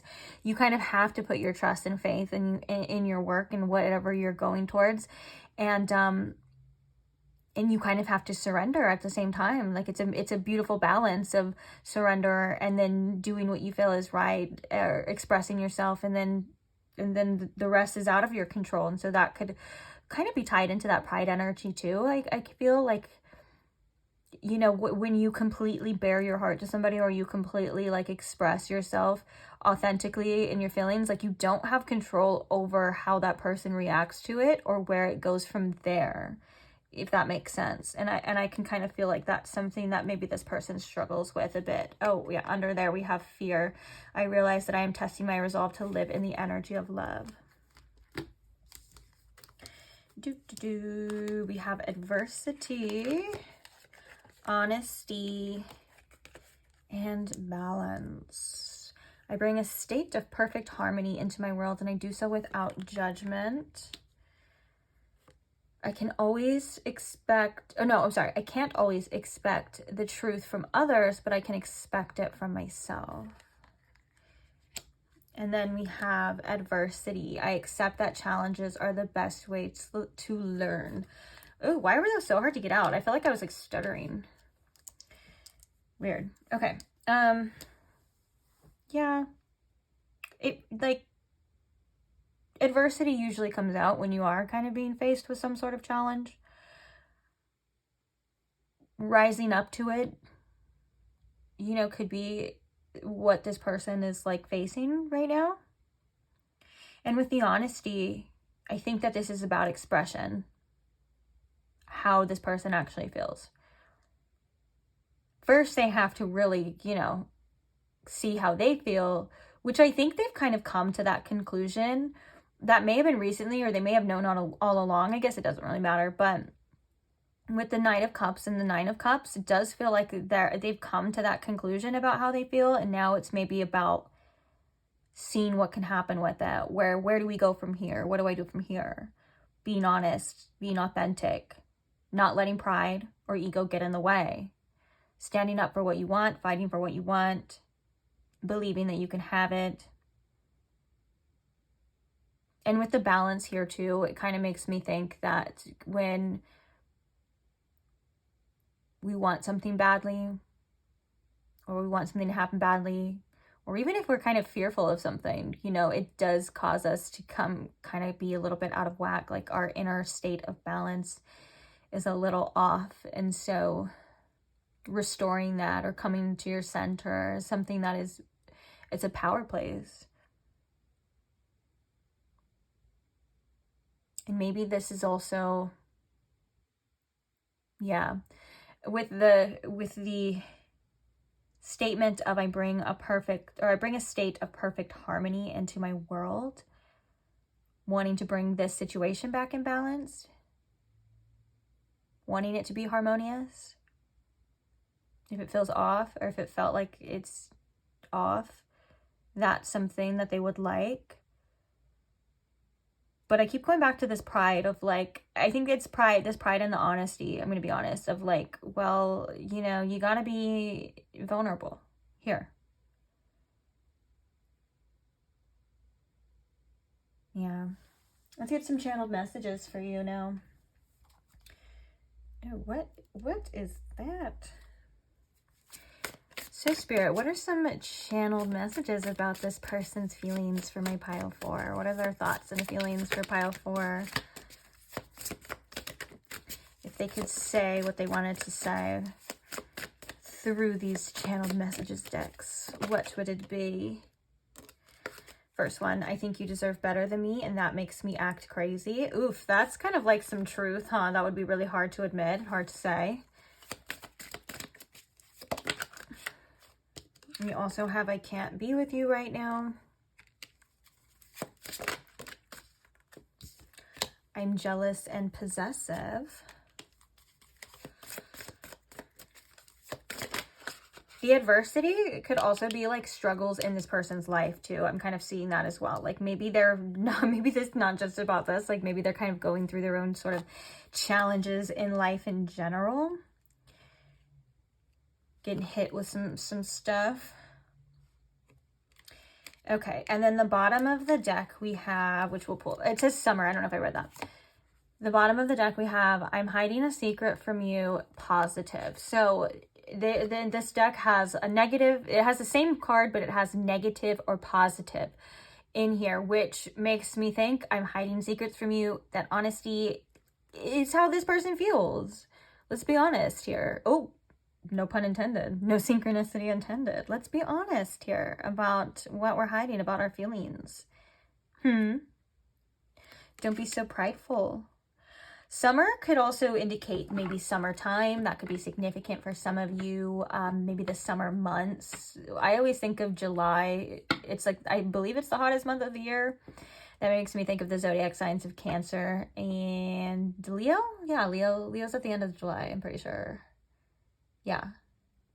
June, maybe Gemini, Cancer. August is a summer month. September is like when it falls, but let's be real, guys. It's still freaking hot as hell. At least where I live, it's hot as hell in September. I'm a Virgo, I know. I remember September months very well. Any of those could be significant. Virgo, Libra, because Libra's at the end of September. Leo for August, yeah.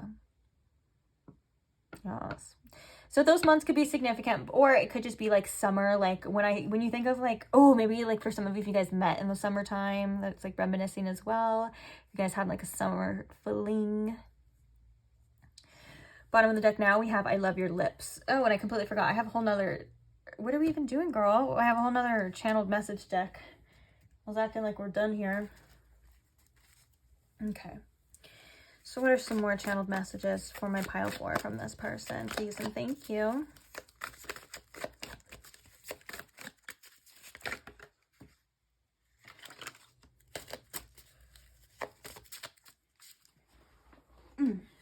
This fell over.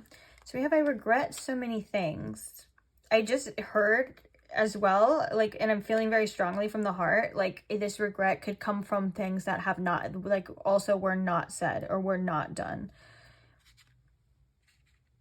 And we have, I don't deserve you. Wow, there's so much energy of like not deserving of you. Maybe this person, I don't know what everything that has transpired between you and them, pile 4, but maybe they literally aren't deserving of your actions. Like maybe they did things or said things or showed ways that are undeserving of you, and now they're like kicking themselves for you for it. And if that's obviously not the case for all of you, it just feels like they got some inner self-worth things, you know, to work on too. And it could be both. Who knows?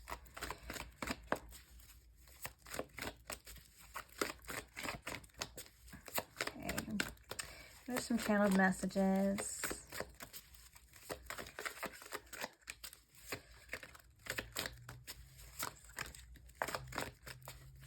Let's get a couple more from this deck.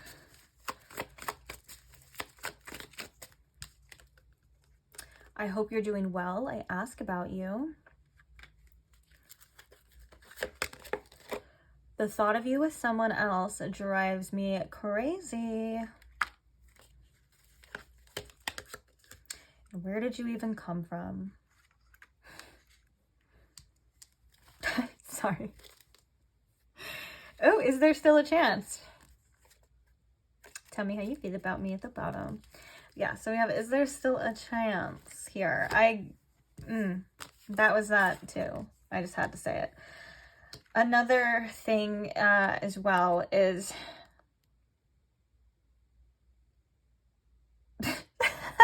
what? I had no idea what I was gonna say to that. Oh my gosh. Another thing as well is nothing. There was no thought behind that sentence. I am so sorry. Oh, geez. I'm going to let you look at these for a little bit. Let's look at them. And then we're going to move into your advice here about what you should do in this situation or what you need to hear as well. If you want to look at these for later, you can screenshot them. I don't know if that one's like in or out. I think it's in now. Maybe you can see all of them. Oh, now it's covering this one. Okay. There you go. If you want to screenshot them, you can, but we're going to move on. Usually when my mind goes blank like that, it means it's time to move on.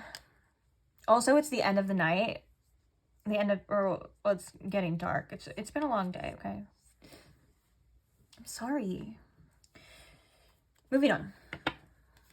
What is the advice for my lovely pile 4's spirit in regards to the situation, or just advice for them in general? What is it? What do they need to know? Too soon. You get serious too soon. Get to know each other before committing fully. I'm taking this as boundaries. I'm going to be honest. This feels like making sure that you have strong boundaries and making sure as well that you are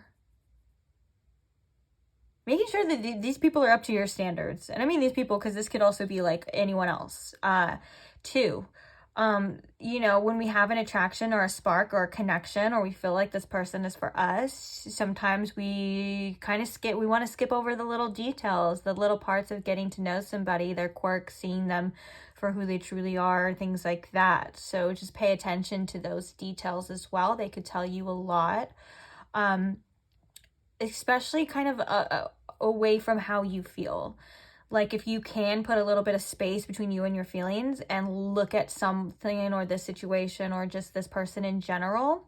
Or maybe for some of you, it's also a reminder too that there's still things to uncover. You don't have to have it all figured out. You don't have to say, hey, that's going to be that. That's it. That's my person, and we're getting married tomorrow. Like spirit's like, hey, you know, there's still a journey here. You still take it as it comes. Make sure that taking your time is something that's really beautiful, okay? And it shows that you have a lot of respect for yourself and also for the other person, because you're respecting that journey to say, hey, we're getting to know each other. You're also kind of telling the universe as well, like, I'm open to seeing things as they come. And sometimes we get too fixated on the end game, right? That end outcome of like, is this the person? And Spirit's like, you'll know when you know, okay? There's a ride. You'll know when you get to the end of the ride, but right now we're still riding. And it could also just be a little too soon to tell. Too soon to make any big moves, big decisions. Allow yourself to be open and receptive to information as you get it.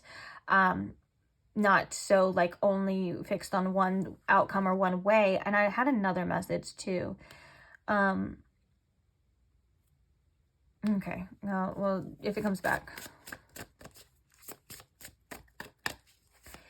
And it's not, I was telling the other piles too, the way that this deck is worded as it can be kind of harsh, because it's always like, you this, you do that, you do that. And that's not really like the messages that we're getting here. It's more or less of like just looking at it, like seeing something.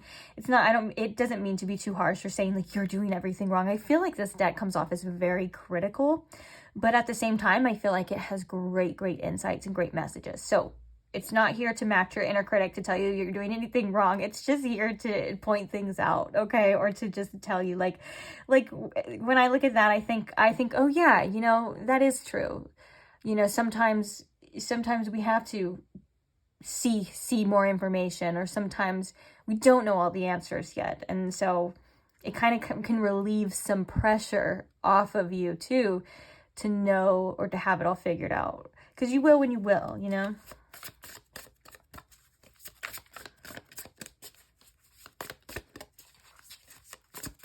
And also for some too, if that has been kind of a habit of like giving too much of yourself, wanting to do things for the other person, or wanting to just give everything to another person, even if the stages, if it's not, if they haven't fully committed to you, make sure that you're getting what you give, okay? Make sure you're getting that commitment from that person too.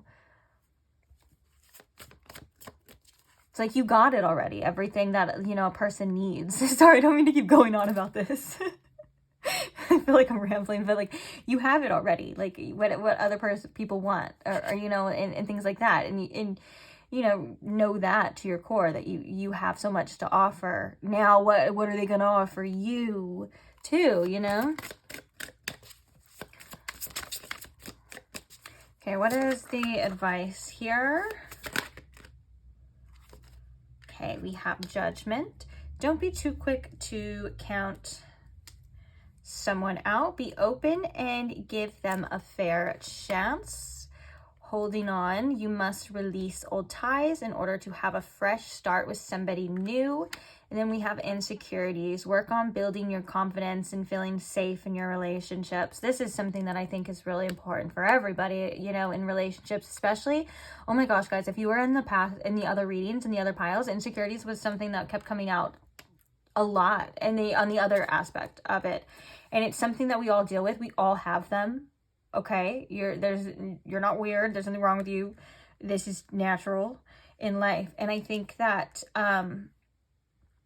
one of the things here is that when you find what is causing these insecurities, or you find what is holding you back, and you face those fears, it almost feels like the world at times is your oyster when you're able to do that. You're like, oh my gosh, now I can have fun here. Now I can play in this arena. Like now it's like, oh, I can look at this and say, oh, well, it's for the experience, instead of worrying about the things that we normally worry about. So if that's something that you would like to work on or look into, Spirit's saying, yes, please do that, because it will create a better experience for you. And not all of these things are just fixable as well. Sometimes we have to accept the things that we can't change.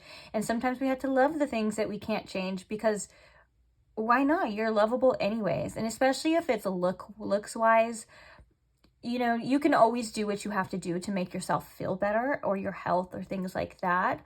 But also trust that maybe at times we are a little bit too harsh on ourselves, because if we are pinpointing certain like things or parts of ourselves that we don't like, that's where we focus on. That's what happens. Like that's not the truth. That's just one aspect of you. Like there's a whole picture of you. There's a whole mirror. There's all of this, you know, all of these great things too. So try not to just own it and focus on the insecurities as well. And I do think that this holding on here is, there's a couple different messages. If you are wanting, okay, so like if you are wanting a new beginning with this person or like restarting and you have history with them, one of the things is that if you are willing or wanting to do that, you have to let go of the past. You have to forgive, and you have to kind of look at it with fresh eyes, if that's something you can do. Now that's where that challenge comes in. If you can or can't do that, that's up to you, and if that's possible. But bringing like old resentments into a new start isn't going to change anything. So that's up to you, what you're willing to do, what you can do. Now another thing is, which I was also seeing for that person too, is there seems to be past issues from maybe past relationships and things like that, especially with this, you know, if you want to have a fresh start with somebody new, you got to release the old ties and holding on. And so again, just something to look at, just something to be aware of how maybe the past influences are present. And it's just simple like that. Like, am I being influenced by, hey, am I thinking because of what happened to me in the past, because when I was hurt or so-and-so or whatever. And then that's how you just bring the awareness, and then you say, oh, and you can just change direction, you know.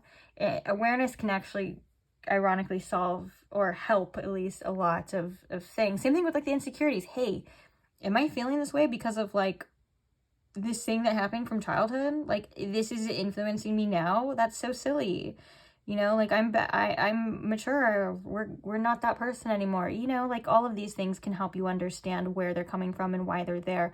And they're not, it's not truth. Just because you felt something for so long about something, that doesn't make it true. But our brains sometimes can't differentiate that too. So, and the Judgment card, I don't think I talked about that one, but the last one is this Judgment card. I feel like this could also be self-judgments. Sometimes we're too harsh on ourselves. So please try not to be harsh on yourself. And another thing is that just be aware of what we project outward.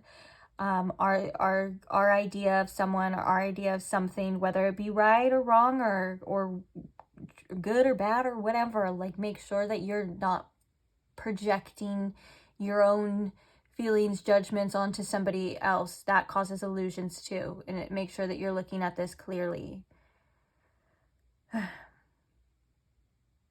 But yeah, and judgments can cause resentments as well too. Like some, you know, we're all kind of walking our own path different, and yeah, we wish some people would do things differently or be different or not be that way, but at the end of the day, you know, they are, and they do. What are you going to do about it, you know?